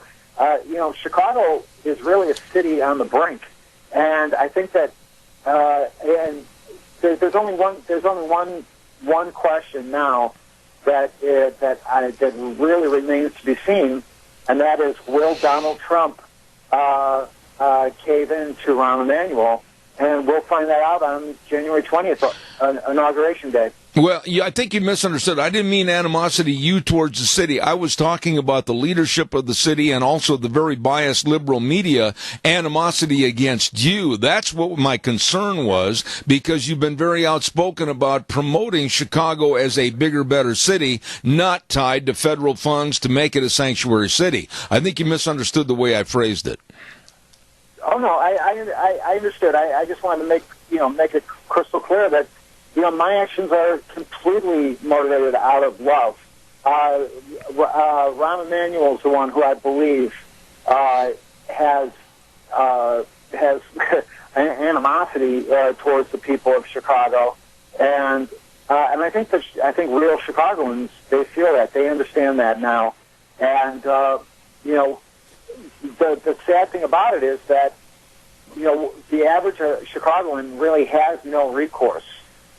They don't really feel like they can speak up without being somehow, having some type of retribution against them. Thankfully, I have my own production company. I have my own. I produce my own TV shows, radio shows. I have, I guess you could almost say, insulated myself to the greatest extent possible that a human being can do that. And I'm just going to continue to fight for the people of Chicago until we are able to overthrow Rahm Emanuel. I'm just hoping that Donald Trump, the president that we worked for, that we elected, is going to help us with this. I agree with you. One final thought on this. The previous segment prior to yours, we had a guest on, and I agreed with the guest. He's been here on my program many, many years, that he is very fearful in the next and last 35 days of Obama's presidency. There are going to be some under-the-table misgivings to the American public that might shade or jade the possibility of Trump being inaugurated on January 20th. Do you share some of those same fears? I think Donald Trump has shown an incredible ability to outmaneuver and outwit anyone who has ill intentions towards him. There's no question that Barack Obama has done incredible harm. I would hate to say irreparable harm. I hope it can be reversed. But he's clearly done incredible harm to the United States of America every day of his presidency. And there's no doubt in my mind that a real, I guess you could say, radical like Barack Obama has stepped that up. Whereas most presidents would, nearing the end of their term in office, would be winding down, packing up, preparing for the next phase of their life with a library or a foundation or something like this. There's no doubt in my mind that Barack Obama has been ramping up whatever harm, his agenda is to harm American exceptionalism. But that's why we elected Donald Trump, kind of the equal and opposite reaction to Barack Obama. The question is, and this is, and I just say this because we don't know. How can we know? I just hope that Donald Trump is, in fact, the man he said he was during the campaign. I agree. And one very, very, very clear indication that, for me anyway, and I think that this could really be the litmus test for every single one of your listeners, whether they're in Chicago or not, or in a sanctuary city or not, is will Donald Trump defund the sanctuary cities on January 20th, Inauguration Day? If he does, then you know what? We might just have a fighting chance. If he doesn't, then oh boy, we might as well be rolling that boulder. We may as well be rolling that boulder all the way back down the hill. I agree. Citizen Kelly, host of the Citizen Kelly Show, and certainly appreciate his remarks this morning. And Bill, by the way, before I let you go, Merry Christmas, Happy New Year, and thanks for being on the show again. Merry Christmas to you as well. Thank you, sir. So much. Thank you. Good man. And he's fought against Rahm Emanuel back in Chicago, and we wish him continued success. We've got to get a weather forecast on here, and the weather's brought to you by Pope Phillips, Oaks, Goodwin and Company CPAs. Curtis Pope, Todd Phillips, Rob Oaks, Mitch Goodwin, and Lyden Crane. Good guys, you better believe it. And they've been providing accounting services to the Minicash area for well over 50 years. The best of tax return preparation, tax planning, bookkeeping services, retirement planning. Don't wait. Please do not wait. Get a hold of them today. Number in Burley, 878-7000. Number in Rupert, 436-5607. 2 locations to serve you. Pope Phillips, Oaks, Goodwin and Company, CPAs. Right now, here's Scotty with the weather. Well, things are going to start looking like winter, definitely and for sure. Scotty Cameron sitting in for Gina Jameson for your Sam at the Ranch weather forecast. Yes, today it is going to be snowy, snowing on the outside currently. About a 90% chance of that happening to you today. Highs are going to be around 33. Then for tonight, rain and snow still likely, lows around 32. Could be looking for some showers coming up on Thursday and Thursday night. Showers and the highs around 45 for Thursday. Thursday night, lows around 30. Another 70% chance of snow coming up on Friday and Friday night. Highs around 33 for Friday. Now Saturday could see some clearing off with a high around a balmy 17. There you go. That's your Sam at the Ranch weather forecast on AM 1230. Woo, wow, it's going to get chilly. Thank you, Scotty. Appreciate it. Great job filling in. I appreciate that. And don't forget, brought to you by Pope Phillips, Oaks, Goodwin and Company CPAs. 1710 Overland and Burley or 625th Street in Rupert. 2 locations serving you. And don't forget, you better be thinking about those year-end tax planning, especially the 1099s that need to be mailed out. Take care of that. Get a hold of them today. Pope Phillips, Oaks, Goodwin and Company CPAs. Oh my, tomorrow.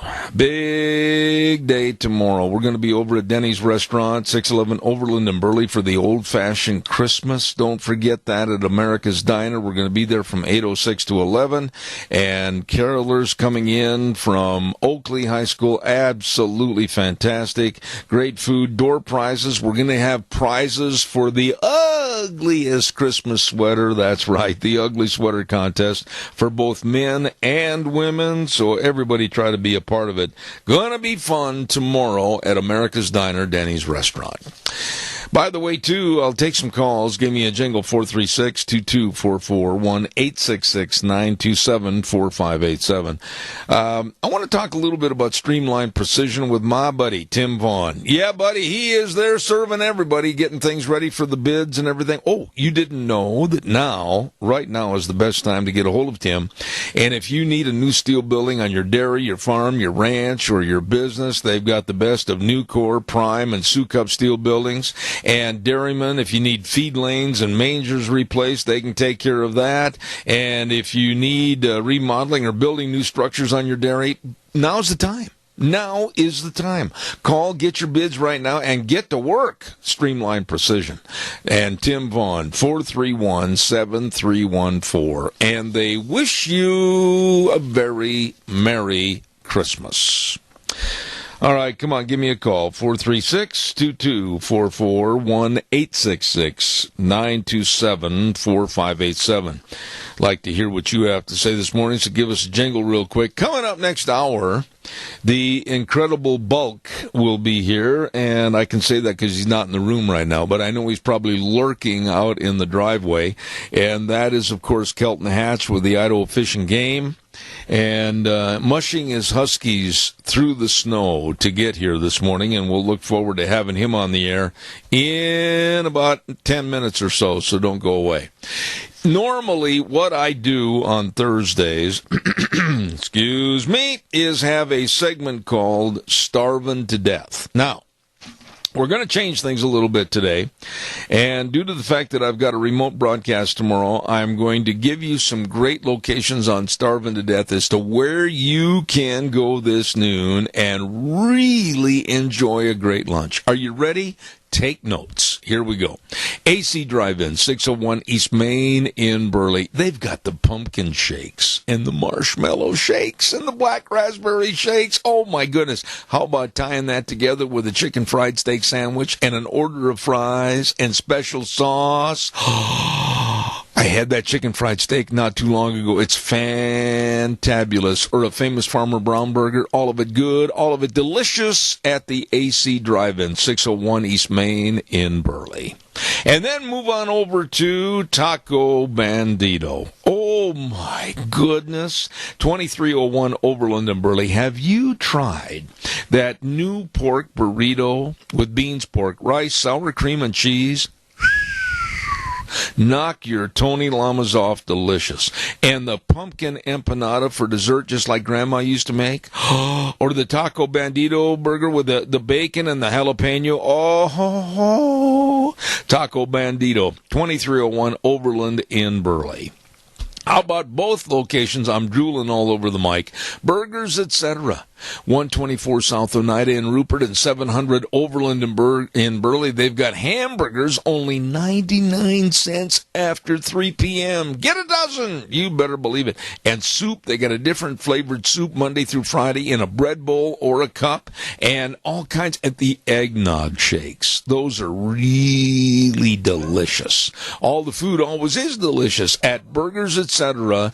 in Rupert and Burley. Well, last but not least, let's talk about Steve-O's at 290 South, 600 west of Hayburn. Oh, my. I'm telling you what, they've got gift certificates over at Steve-O's so everybody can enjoy the great food. Food made the way you love it. Oh, my goodness. They've got new salad made out of chicken breasts and bacon and all the goodies. And, of course, buffalo burgers and soups, cupcakes, all kinds of great eating at Steve-O's. 290 South, 600 west of Hayburn, and those are just a few great places to go if you're hungry and starving to death. Hey, big guy, come here a minute. Get on the microphone. I got to ask you a question. The Incredible Bulk. No, come here. What do you got on your hands there? Gloves? No, it's a rag to wipe my glasses off. You big wuss. Get on the microphone real quick. You're expert on how are the roads coming over here this morning. We're trying to give an update on the travel. Tell us quickly. Depends on what kind of driver you are. Turn your mic up higher. There you go. You remember, you're not a little bit short people. Yeah, well. Short people. Okay. No, it just depends on what kind of driver you are. If you drive crazy and fast, they're slick. If you slow down and go a decent speed, you can be okay. I'm surprised you made it. Yeah, I know. I'm a slow driver. I try to go according to the road conditions. So you're admitting you're a little slow. I am. Okay. I am. No, seriously. It's still they're slick. They're really slick. There's two or three bad rollovers on 84.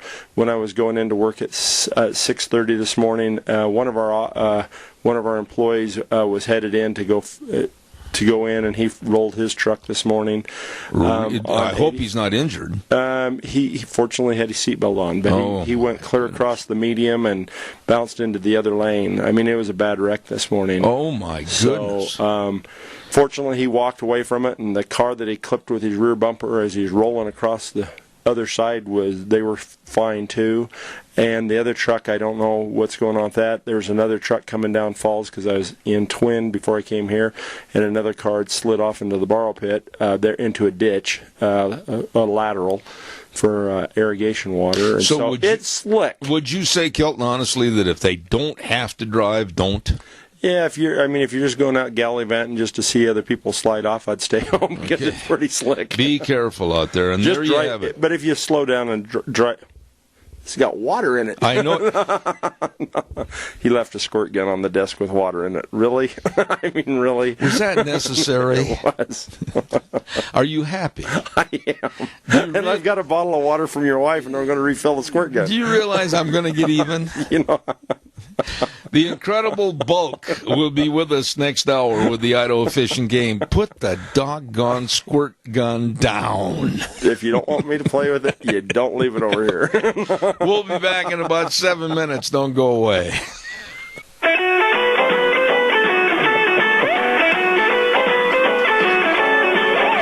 Good morning. Welcome back. And be careful out there. The roads are not good at all. Drive with caution.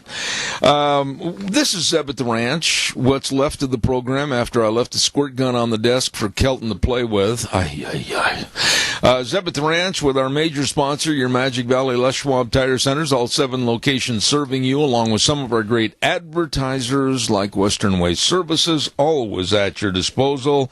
Be sure and stop in or give them a call today, 734-6969. Hey, by the way, Kelton, you got a dog, don't you? Yeah, way too many. You got a dog. Okay. Well, take it over 4 to, dogs. Oh, we'll take them all over to Four Paws Bed and Bath on this Saturday. They're having a great big Christmas party for your dogs. Yeah. And you can put your dogs up on Santa's lap. Isn't that a cute idea?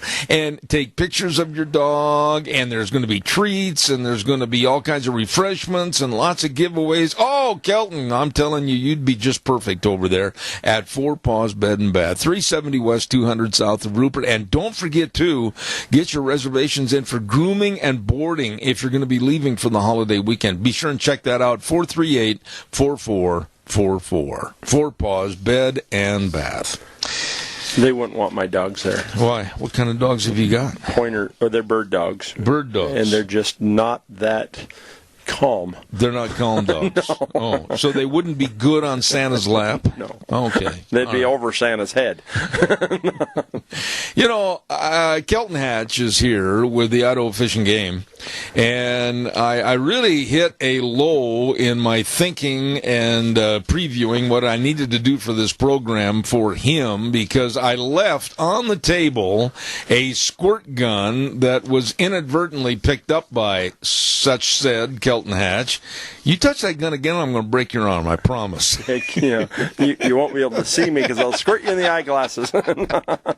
Here's the way he wrote up the topics for today. The first topic... Hey, it's in big letters for poor vision. Well, that's true, and I appreciate that. And it's triple spaced. It is. It is. The first headline, folks, listen to this. Moose, sheep, and mountain goat meeting. Oh, really? You're going to corral all of them? They're going to have a big meeting, right? All of them, right? Yep. We're all down in Burley last night. Okay. And they were over at the Elks. And they're at the Elks, yeah. What's going on there? You know, we're in the season setting, stage 4, moose, sheep, and goat. Oh. And so we have made some proposals. I'm going to throw them out there. This is just you need to go to our Facebook page or go to YouTube, and we've got a video that's 6.5 minutes long that shows all the proposals, all our surveys. I was really disappointed last night. We only had 3 people show up to the meeting. 3? Really disappointed. 3? Yep, and... yeah, Ken Jaffick and his son and a gentleman from the Forest Service. Oh, my goodness sakes. And so... Isn't Ken an outfitter and guide from over there by... Malta. Yeah. And he just loves bighorn sheep. Hunted them all his life with lots and lots of different friends. And, he was there. And the proposals that we're looking at is our population down there in 55, the Cottrells has really grown in the last few years. We've got a good number of rams, and we're looking at increasing the ram tags down there by 1. And then we're actually, because of the island of habitat that they live on, we're trying to keep those animals on that one piece of habitat there so they're not wandering around the region.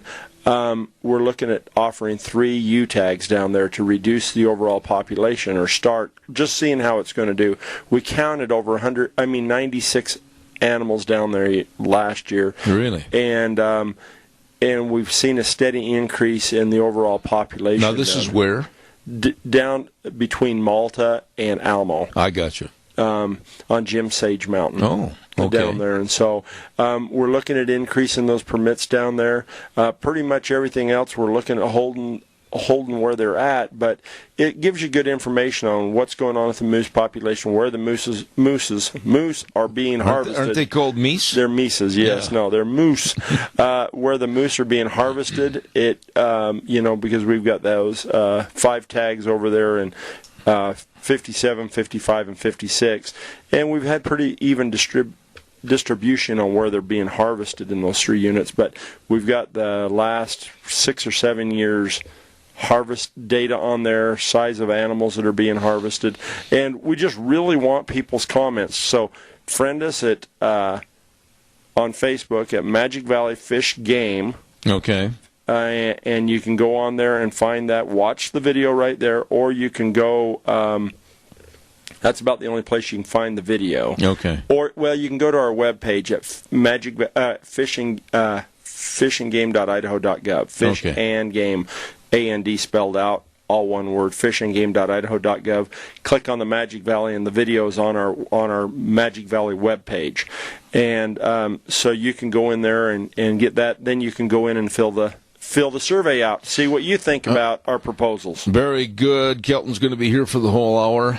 We're just hoping we can get more comments on this. We got another. It's going to be the meeting 20th, was right? last night, and then we've got another meeting at the Jerome Regional Office the evening of the 20th at 6 o'clock, and we start right at 6.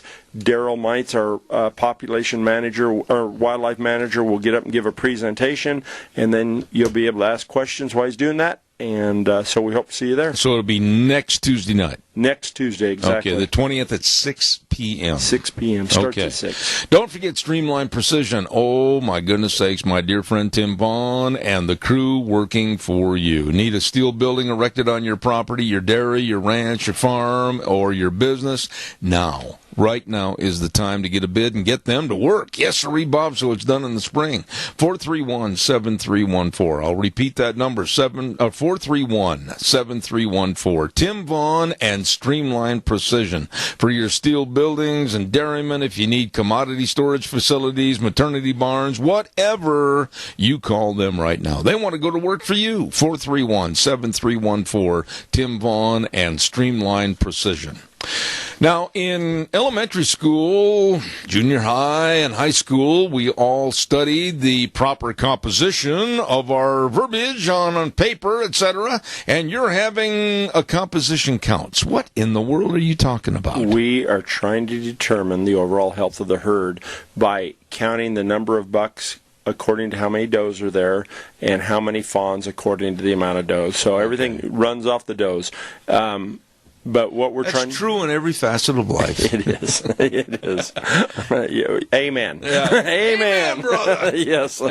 But what we're doing is, I just wanted to tell folks that we're going to be out flying. If you see a helicopter flying above the winter ranges, that's going to be us. We're out there counting the different herds of deer. We comped almost 800 deer out in Unit 45 yesterday. Still haven't seen the final stats on that, what's going on, and then we'll be flying 54 and 55. Really? We're trying to not fly on a weekend because we still have an archery hunt in 55 going on, but if you see us over there, it's just us. We're not trying to chase deer away from you. If you're hunting, we're trying to. This is when we've only got like 2 helicopters in the whole state. One of them's in Wyoming right now, flying for them, to be able to do all these composition counts right now. And we have to do them right now before the antlers fall off the bucks. Oh, boy. Otherwise, it's kind of hard to tell which one's the buck and the doe without from the air, from the for air, heaven's yes. sakes. And so we'll be out doing that. So if you see us, that's what we're doing. If you see a relatively large man, possibly a little bit overweight, leaning out of a helicopter. That hurts. Where's the squirt gun? I apologize.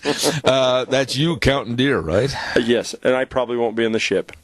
In the what? I won't be in the ship. In the helicopter. You have me real worried there. I used to fly quite a bit, but you don't go. I don't do it. I wouldn't want. I'd last maybe one pass. Leaning out of a helicopter would make me. I don't like that. Well, it usually end up in it for 6 to 8 hours in a day. I couldn't handle. 3 or 4 fuel loads. Yeah. You get TB.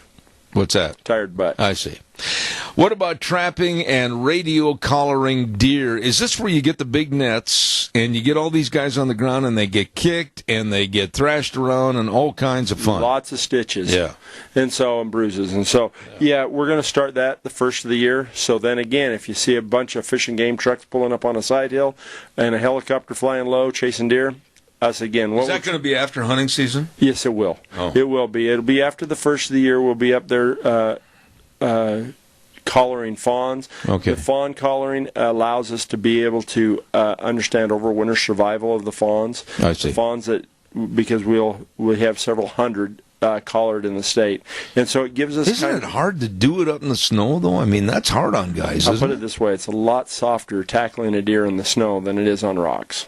Well, yeah, but it's a lot harder to get around too. It is, but I'd take the snow 10 times over a mud hole. Yeah. Because when you're up there in the mud and the rocks and stuff, it's really no fun. Okay, so you drop these nets on them. Well, no, what we do is we take nets, and it's like they're 6 foot tall. The nets, and they're 100 foot long, and then we take boards and stand them up, so they're standing up, and we put them like down through a ravine, and then one up underneath the hill. We'll have 3 or 4 nets, betting that the deer will go that way. Well, and then the helicopter goes up over the hill. We try to pick an area to put these nets in an area where the deer would want to run to get escape cover. And so the helicopter will go circle the deer, start chasing them, and then they'll run towards the nets. Towards the nets.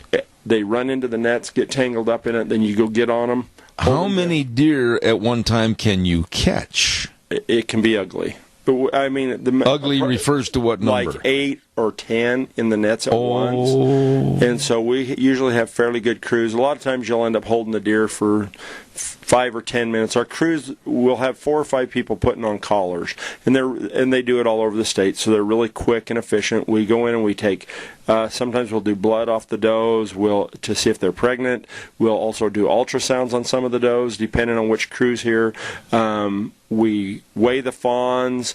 We put a stretchy radio collar on it, so as they stretchy. Yeah, so when their neck grows as they get bigger, it stretches until it rots off in the spring, and then we can go back and find the collar with the radio telemetry gear. We've also been able to put more GPS collars on, so that so it gives us daily locations of these deer and the habitat that they're using in the winter to help us better understand, so that we can protect critical winter range. Do you pay these people enough? I mean, they're going to get kicked, they're going to get bitten, they're going to get thrashed, they're going to get crashed. What are you paying these people? Not very much. Oh. Not very much. And I get to go do all this. So you like that? I do. It's kind of like working cattle. Okay, so you got 8 or 9. You got 8 or 9 of them in these nets. Over a space of how big a distance? Maybe. Well, we'll usually put up about 600 yards of net. Really? And so they can be scattered out down the ravine, and then you just go down and hold on to it until 2 or 3 folks can get there to help you, and then you untangle it from the net. It's like a big fish that gets stuck in a net. Yeah, really. And so legs and ears and noses are stuck through the net, and so you just have to untangle them. Then we try to drag them aside, and that's where the snow is really nice, is when it's nice and cushiony so the deer don't get injured and things like that. And then you put a eye cover over them so that they're kind of like a blinder on a horse. Exactly. Yeah. And you just blind them and spoon them. We spoon them. You lay down. You don't lay on the deer. You just kind of cuddle them and hold them and hook a leg over their cuddle back. the deer. Yeah, they're warm when it's snowy out. Cuddle. Spoon. Oh, boy. Okay. Anything more on... But we'll be doing that, and then we'll be doing some elk. The elk is where the real rodeo starts. Now, that would be a circus. Well, it's scary, because what we do is we usually shoot nets on top of the elk, then another helicopter comes in behind, we jump out. You don't do this with moose. No, but we do it with elk. That's not very good either, though. No, elk are really rough. Yeah. Elk, you get more injuries. There's usually only 3 of us to work an animal up. Do we see the helicopter for St. Luke's flying back and forth, or what? It's usually parked there right at the station. Right at the base. No, I've seen a lot of injuries doing the elk, but we will be also But you don't do it with moose, though. No, there's not. What would you do with moose? You'd have to probably tranquilize them and just put a collar on them and stuff like that. So, but this is that time of year that we start doing the tracking, and we're trying to put more GPS collars. Our elk population's really growing. Yeah. We're trying to manage it a little bit better, as good as we can, so that we don't have too many depredation issues with the local landowners and things. And so this is kind of like the good old day for hunters right now. We got lots and lots of critters out there. Okay, I've got to do a commercial, and then we're going to come back and talk about Fish and Game Christmas. Oh, that just so warm. It warms your heart. Hang on just a second. I want to remind everybody, Santa's with you. Me again. No, don't put the gun down, Kelton. Don't forget Rogge Auctions. Ron, Kay, Jed, the best auctioneers around. And if you're selling your farm or farm equipment, call Rogge Auctions at 431-0074. The best. Rogge Auctions, great guys. Wishing you a very Merry Christmas. Along with the Book Plaza at 222 West 11th Street in Burley with my dear friend Colonel Dale. All the books, all the figurines, all the necessary equipment and needs for scrapbooking, everything right there at the Book Plaza. Please stop in and say hello. 222 West 11th Street in Burley with my dear friend Colonel Dale. Wishing you a Merry Christmas. What are you going to do? Fish and Game Christmas. I mean, what does that mean? You're going to have a big party? You're going to give gifts to everybody? What? It means that anybody that you know that is a hunter or fisherman, you can give them the best present ever. You can go buy them a gift certificate for their hunting and fishing license. Here we go. I knew that's where you were headed. You did. It is a good idea. It's great. My mother had given me one forever. And it's a great present that people can use year round. It's the gift that keeps on giving. It is. And so just throwing that out there, it was interesting. I was working the front desk the other day. You get to do that once a month. You actually meet the public? Yeah, it's scary. I know. They only let me do it once a month. Man, I talked to the powers that be over there, and they said, today's Black Thursday. Kelton's running the front office. Yeah. I know. Put the gun down. And so, but the other, I had one guy call the other day. Well, I was thinking of buying it at a sports store, just giving them the sporting goods store, and just giving them the gift card so they go buy their license. But he says, if I buy it from you guys, he says, then they have to spend it because we don't have anything else they can buy. They can buy a gift card with any, but I don't want to just get them a gift card and write hunting and fishing license on it or something like that. Would work great. You can get a 3-year license for an adult for $34.75. 3 years? 3 years. That's for your hunting license. Wow. Or your fishing license, you can get it for 3 years for $73.75. Or you can give the lifetime license for $1,113, and that gives them their hunting and fishing license for the rest of their life. Yeah, but if you're an old guy like me, I may be better off buying it by the year. A month. no. But if you don't want to get them just the license, they've already gotten their license, you can also get them a gift card to purchase super hunts or for applying for trophy hunts or other hunts later on in the year. So it's just an idea to throw out there. Great stocking stuffer. It is a great stocking stuffer. And the thing is you have to have a new hunting license come January 1. So you might as well get it before Christmas. And give it to somebody you love. Yeah, there you go. Under the Christmas tree. There you go. There you go. Thank a landowner. We all should be thanking our landowners. Well, we should, for the food in our fridge and for also the opportunity to hunt. Absolutely. And so, I want, everybody, the biggest complaint I get, well, there's no place to hunt. Can't find a place to hunt. That's all not the true. private property is locked up. Yeah. Well, what did you do to make it better? Thank a landowner. Send them a Christmas card. Take them a present, take them over some jerky, do something. Yeah. Say, thanks for letting me hunt on your property this last year, and help keep that land open. Very critical. Our landowner, our private lands are hugely beneficial to Idaho's wildlife. They're part of the reason we have so much game in the state. And so just go make it known and tell people that you're happy that they allow hunting and allow wildlife to live on their property. Why is it, and I could never figure this out, that people, and I'm not saying all people, a small minority, I hope it is, that live in town and maybe live in the big city like Salt Lake or Boise or Seattle or whatever, why is it when they leave their environment and they go out into the country and they think that it's almost criminal for us to own private property and us to manage it, and they should come to us first before they trespass? It doesn't even have to be Salt Lake. It can be Rupert, Paul, Hayburn, Twin Falls, Kimberly, Murtaugh. Really? I mean, yeah, you hear it from everybody. I mean, people that just live in town, even though they're semi-rural, and I mean, I guess I look at even the kids that are kind of living rural, you know, like Kimberly's kind of rural because it's a smaller town. It's not. It's not anymore. Burley, Rupert, I mean, they might as well be inner city kids. Yeah. They don't leave the house. They play on their Nintendo. They don't go outside and do a lot of stuff. And so if people do get hooked on the outdoors, they have that same attitude. But I don't know why that is. All I know is I'm very appreciative of the people that allow me to hunt on their property. It gives me a great opportunity to take my kids out and do something in this area. Yeah. You know, and so I appreciate it, and kudos to them for allowing people to do it, and hope they have a great year this year. Okay, so thank a landowner. Thank a landowner. Right. Our next topic, I don't know if we got time to get into this right now. We've got about 2 minutes prior to going to the break at the bottom of the hour. But I want to go back and maybe mention again about that meeting. Let's do that. The Moose, Sheep, and Mountain Goat meeting. You said is going to be next Tuesday night, the 20th, at 6 p.m. at the office over in Jerome. At the regional office in Jerome.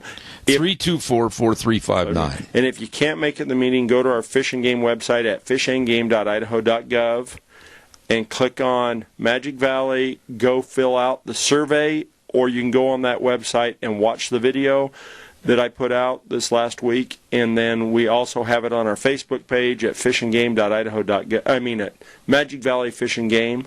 Okay. Or Fish and Game Magic Valley, I guess it is. If you're in the Burley area tomorrow, I'm going to make it a great offer to you. If you leave that doggone squirt gun alone, I will buy your breakfast if you'll come to the old-fashioned Christmas at Denny's restaurant tomorrow, America's Diner, between 8:06 and 11. We're going to have Christmas carolers in the restaurant from Oakley High School Choir. We're going to give away a lot of prizes. We're going to have an ugly sweater contest. In your case, you don't even have to dress up. We'll judge you just the way you are, just ugly. And everybody try to be there. That was good, wasn't it? That was. Yeah, I marked that one down. That's going to be tomorrow from 8:06 to 11 right here on Zeb at the Ranch. Everybody try to get down to Denny's, 611 Overland in Burley. I would love to be there.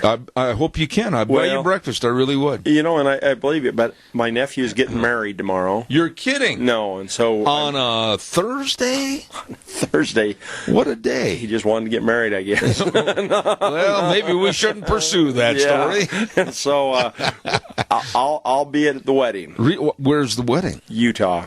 Oh my goodness sakes! Yeehaw, Utah. Yep. Whereabouts in Utah? How far do you have to? You got to drive clear to Salt Lake. Yeah. Oh my goodness! Early morning leave, huh? Probably tonight. Make sure the kids have got the hatch buttoned down so that they can take care of things. It's supposed to get cool tonight. Oh yeah, but you know what? It's supposed to really get cold Saturday. 17 for a high. Well, as long as it's not 17 below, I'm fine. No, okay, there's a big difference there. Well, there is. That's 34 degrees. No, I like 17 above. Okay. Because over at my brother's place, it was about 12 below the other morning. So really? Yeah, 17 above. So you're going to drive to Salt Lake for a wedding tomorrow and then come back? And come back. Oh, my goodness. Then run to Chesterfield or over there for the reception the next day. Oh, my goodness, you're dedicated.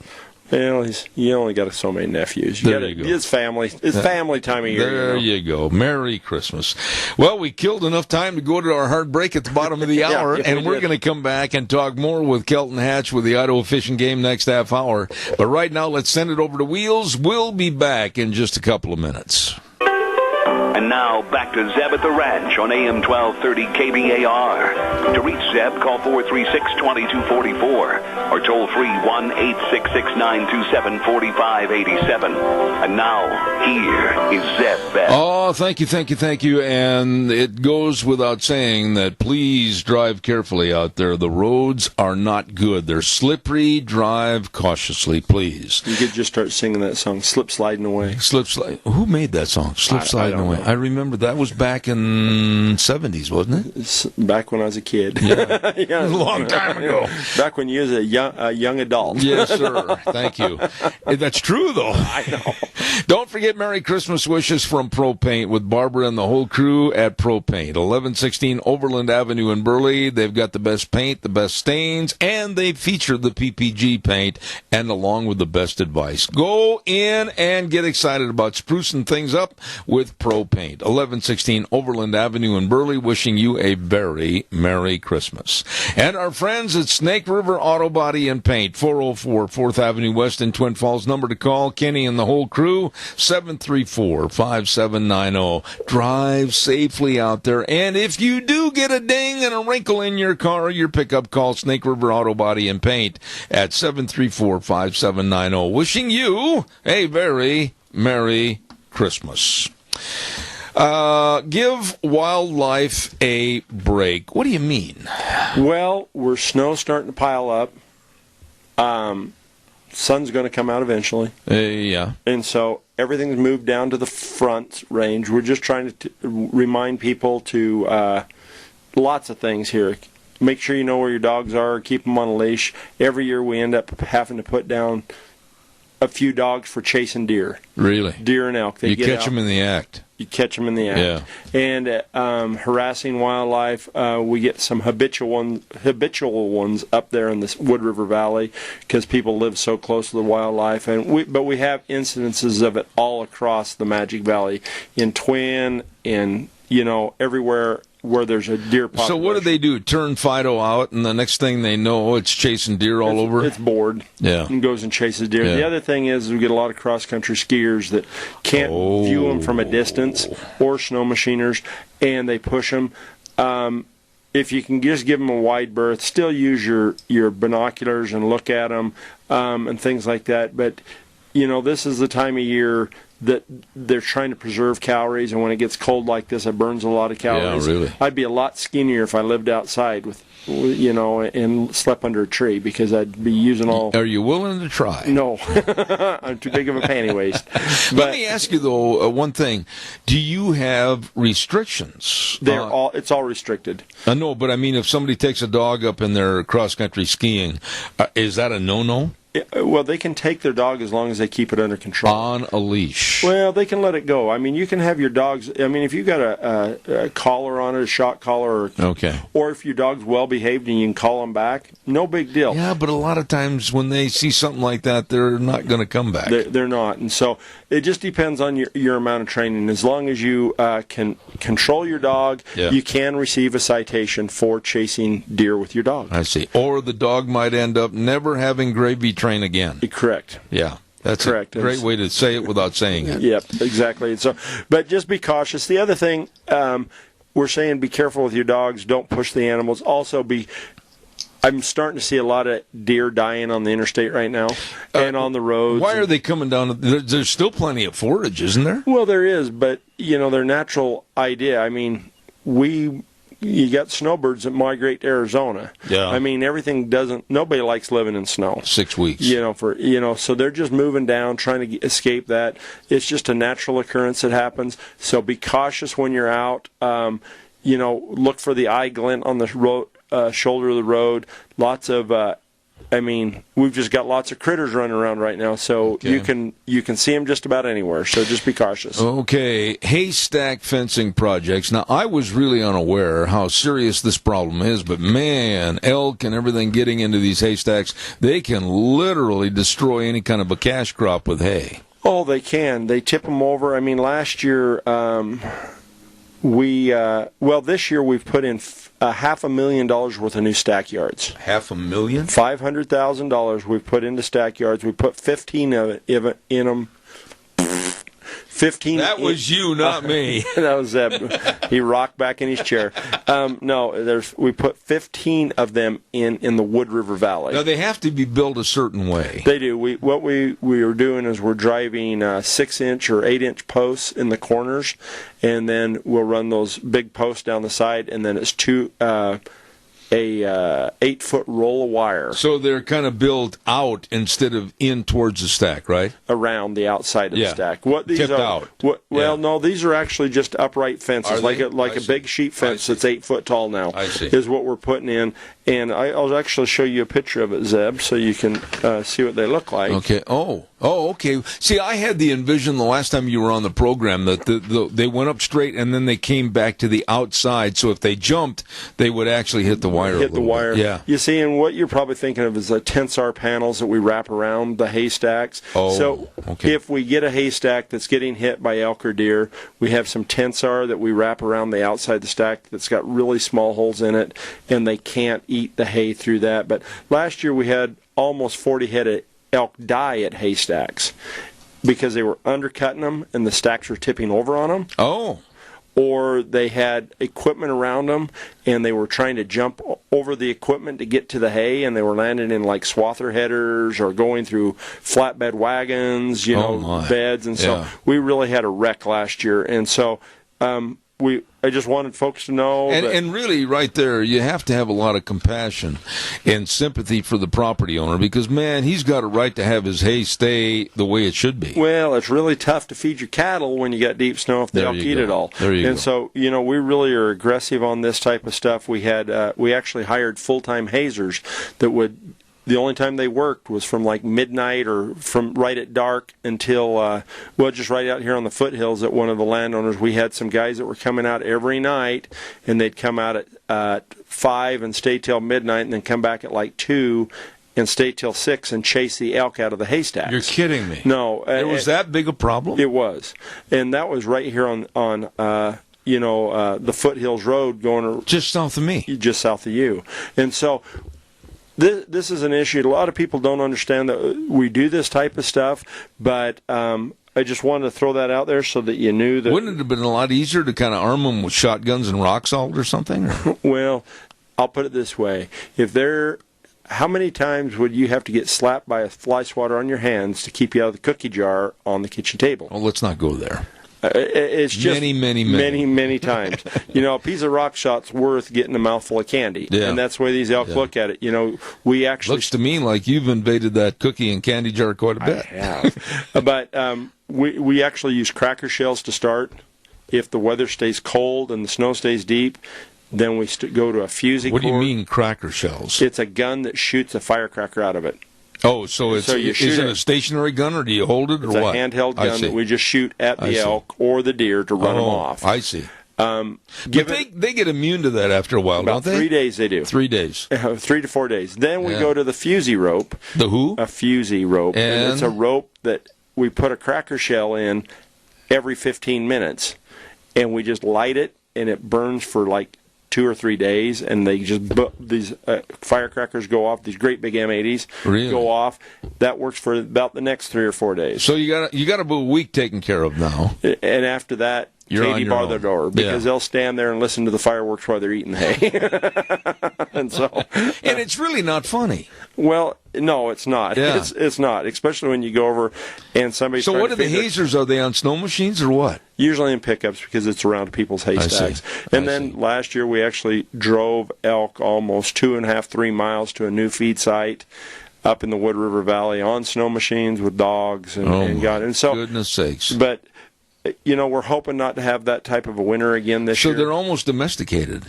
No, they're just. I mean, they're used to being fed, and so they're going to come get it. Well, again, it's like a black bear. If you leave your garbage can open, it's just easy grubbing. I mean, it's a lot easier to go to Albertsons and buy a steak than go up in the South Hills and kill your steak. There you go.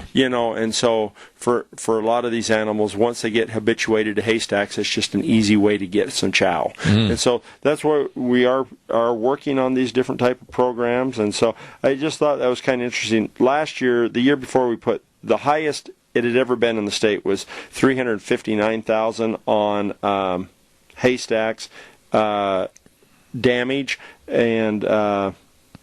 How many head of elk, like right straight south of me, are you talking about? Too many. Seriously, I'm not trying to be... When you start over... Last year, when we were flying the Bruno, the Diamond A, and Rogerson, that area, the numbers that I've got over there is on the west side of the Bruno, there was almost 1,800 elk. 1,800? On the A, there's about 2,300. Wow. And then over by Rogerson, there's another 1,000. And so you're talking an area that takes in, 10 vertical miles across there, 10 to 20 vertical, and you've got almost 5,000 elk. And those elk, we're having a rough time removing those elk from the population because they're hard to access, and then they run across the Nevada border. Or it's like a free smorgasbord. It is. Well, those are actually good elk because where they're not hitting haystacks. Those elk aren't because they're out there in the desert. But down here we have a real rough time getting an estimate. There could be 1,000 to 1,500, maybe 500 to 1,500. Right down here. Yeah, down here in the South Hills. It just depends on where we're counting them and whether they're in Utah or Nevada or Idaho at the time. Mostly in the nighttime? Yeah, most of the time. When it gets really cold, like last year when we had that cold snap, we got that deep snow on the 18th of December. Yeah. We got a lot of snow. We got some cold temperatures, was down that 0 degrees. Right. They got hungry, and it really pushed them into haystacks. I'll be darned. I've got to get a weather forecast on here. Hey, by the way, everybody, don't forget Scarro's Meats over in Jerome at 331 North Road, Jerome. The number to call, 324-7657. They are changing the way we eat one delicious bite at a time.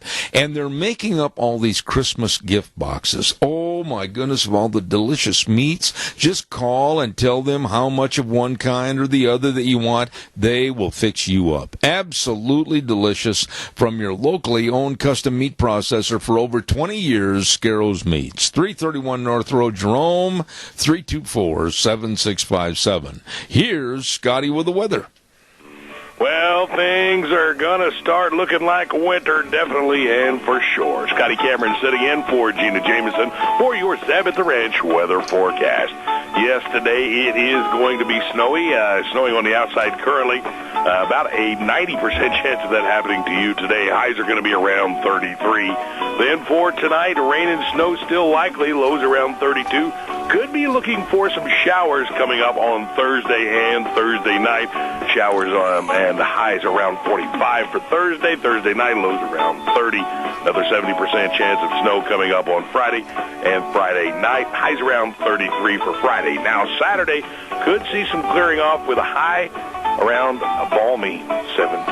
There you go. That's your Seventh Ranch weather forecast on AM 1230. Scotty, thank you very, very much. Good weather forecast up to a point, and then it's going to get cold. Well, it's going to be cold, but I think I guarantee every dairyman and every feedlot and everybody that owns livestock would rather see it stay cold than have rain. Oh. Because you become a big mud puddle. Yeah, but the rain Thursday or Friday was horrible. Yeah, I'm talking about coming up this weekend, and then if it drops down that cold, can you imagine all the ice skating? Slip slide. Not good for fat guys on crutches.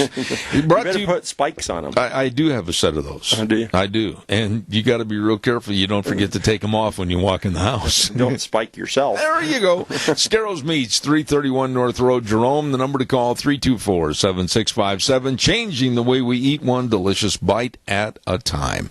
Now, you've got on the next category, feeding elk near Warm Springs, I'm assuming up at Ketchum. Correct. And I have been there. It's on that golf course, isn't it? Nope. Near there? Nope. It used to be. All those feed sites, those were private feed sites, and we finally got those shut down. Oh, really? Because I can remember in years past it used to be right there by hole number 9. Yeah. Nope. Where we're feeding them is at the Bullwhacker feed site, and that's up the canyon from where you're talking about.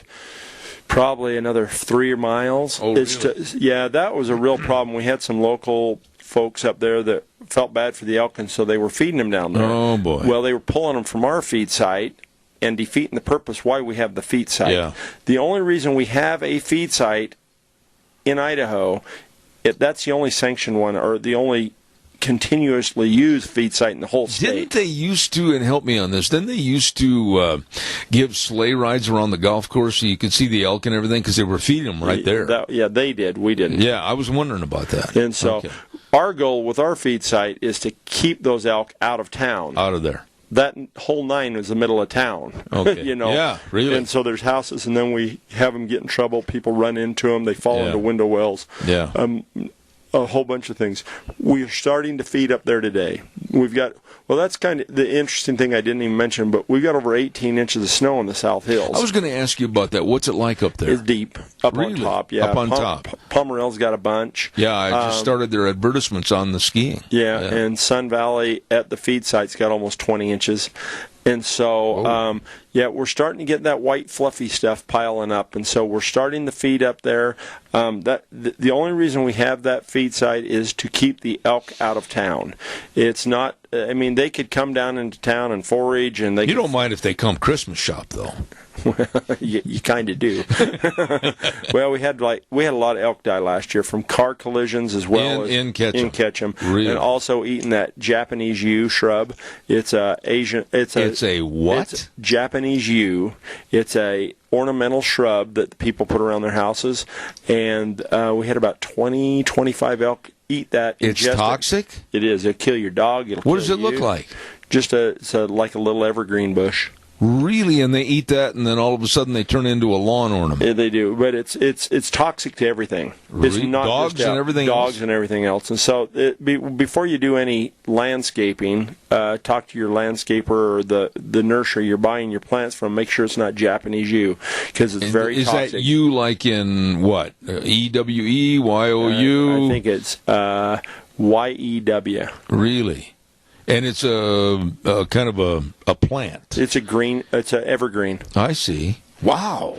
And so we're trying to keep those elk out of town, but just for folks to know that followed that stuff last year, we started feeding today. Okay. So watch out for that.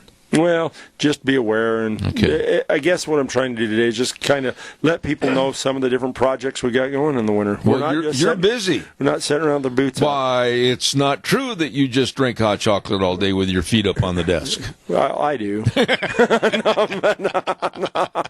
Hey, what's this? I found a radio collar. What should I do? Well, this is just a question we get all the time, and they threw it out in the news pack today, and it says, yeah, that's worthwhile talking to them, because we get quite a few calls. If you hit an animal on the road that's got a radio collar, you can still keep it. If you're up hunting, is it listening to Merle Haggard or something? It's those collars that we're putting on this next week or in January for tracking collars. We need to get those collars back, and so please give us a call. You can call us at the regional office with it. How would they know what to look for? Well, it's pretty easy to figure out. It's green? a 2-inch belt. Are they green or something? No, it's white. White or off-white. I see. They're about 2 inches wide. They're about 2 inches. It about breaks my back, this short little microphone. Well, then. I know. Oh, my God. I have to lean over it like in the shape of a U. You know, things are tough working for the fishing game. Working for Zeb. But it's just it's got about a 2-inch band on it. With bolts together, and then it's got a big radio receiver. Doesn't look like a radio receiver. It's covered in leather and hard plastic. I see. But if you find it out there, and it's got, most of those have yellow ear tags in them, and then the deer will have a tag that matches the number of that. They're legal to harvest. The deer that are wearing those. I was just going to ask, if you see one in the scope of your rifle during season, they are legitimate to shoot. They are. Shoot the deer, not the collar. Please. And then what do they cost on a per collar basis? If the GPS are around $600? Yeah, they're not cheap. And then the other ones are about $250 to $300. But we can send them in and get them refurbished so we can use them again for about $150 to $200. Wow. That's why we like them back. How many of those do you use a year? Well, we've probably got 1,000 of them out. No kidding. But we've been collecting these for several years. Our tax dollars at work. Hunting and fishing licenses. No tax dollars. Yep, okay. Dedicated fund agencies. Boy, did you correct me in a hurry. Yeah, well, and I understand that people think that we get general fund taxes, but we don't. Right. It's all sportsman's license. It is. It's all sportsman paid for. Yeah. The wildlife. But the thing that about if you harvest an animal though with a green air tag, that means that critter had gotten into trouble somewhere and we tranquilized it. Don't eat the meat. Call us. Yeah. And give us the number off the ear tag. Uh-oh. We try not to use any drugs on animals before hunting season. Yeah. But every once in a while, or if we have to remove a moose before the 90 days, there's a 90-day period before they can eat them. And if it's just like any other type of drug that we use in any herd operation, you got a wait period until it gets out of their system. Give us a call. We can tell you if the animal's clean. Okay. You don't want to wait till it's frying in the pan and you're sitting down at the table. And then go, I wonder if I should have called them. Yeah. And then 30 minutes later, you hear the siren. You hear the siren. Or you're really groggy. I got to pay some bills. Stand by. Hey, don't forget our Magic Valley Les Schwab Tire Centers, all 7 locations serving you. And right now, very, very indicative of what you should have done a couple of days ago. You should have got in there and got your snow and ice tires, all the tread to get you through the muck, the ice, and the snow and everything else. My goodness sakes, get in there today. Please, and check out the tire chains. Like Kelton, he's driving down to Salt Lake. I hope he's got a set of tire chains. And check your batteries to make sure that they're going to turn over in these colder temperatures that are coming on. All of this and more. The best in brake service, the best in front end alignment, shocks and struts, everything. But above all, the best in service. They really take care of you at your Magic Valley Les Schwab Tire Centers. All 7 locations, Lane and Rupert, Dave on Blue Lakes and Twin, Mike and Buell, Mike and Jerome, the Twist family in Paul, Daniel on Pole Line in Twin Falls, and Randy on Overland and Burley. They care with the best of service, your Magic Valley Les Schwab Tire Centers. Well, big boy, we made it through another program. We did. Yeah, you finally find a comfortable place to sit? I did. I can lean back and just hold the microphone. I see that. You look very distinguished doing that. Yeah. Of course, anything was an improvement. Well, that's true. Okay. Have you got everything ready for Christmas? I won't see you until after the holidays. That's the no. I won't. I'll miss you during the holidays. Well, I'll bet you will. You could, of course, invite Deanne and I. We're only about 14 miles away. Actually 10. 10 miles. Well, that's even better. What night are we supposed to be there for holiday treats and hot cocoa?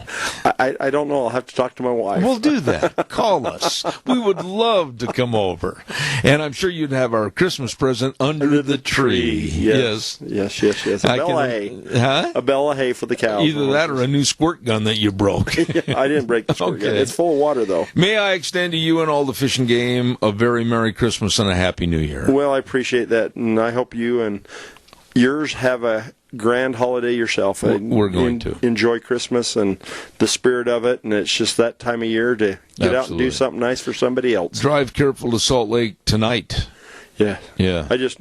I'm going to give my boys your phone number, so if anything goes haywire, they can give you a call. Great. That's the one that's on the charger in the other room. Yeah. Okay. Take care, Kelton. Appreciate it. Thank you. Ladies and gentlemen, that's going to wrap it up for us today, and we want to remind you we're going to be over at Denny's Restaurant all program tomorrow, starting at 8:06, going to 11 for the old-fashioned Christmas party at America's Diner, Denny's Restaurant tomorrow. Come by, please. Ugly sweater contest, lots of prizes. Oakley's going to have their choir there singing Christmas carols. All of this and more at Denny's Restaurant. God bless each and every one of you, and drive careful out there. Remember, the way things were, the way things ought to be. We'll see you tomorrow. Take care.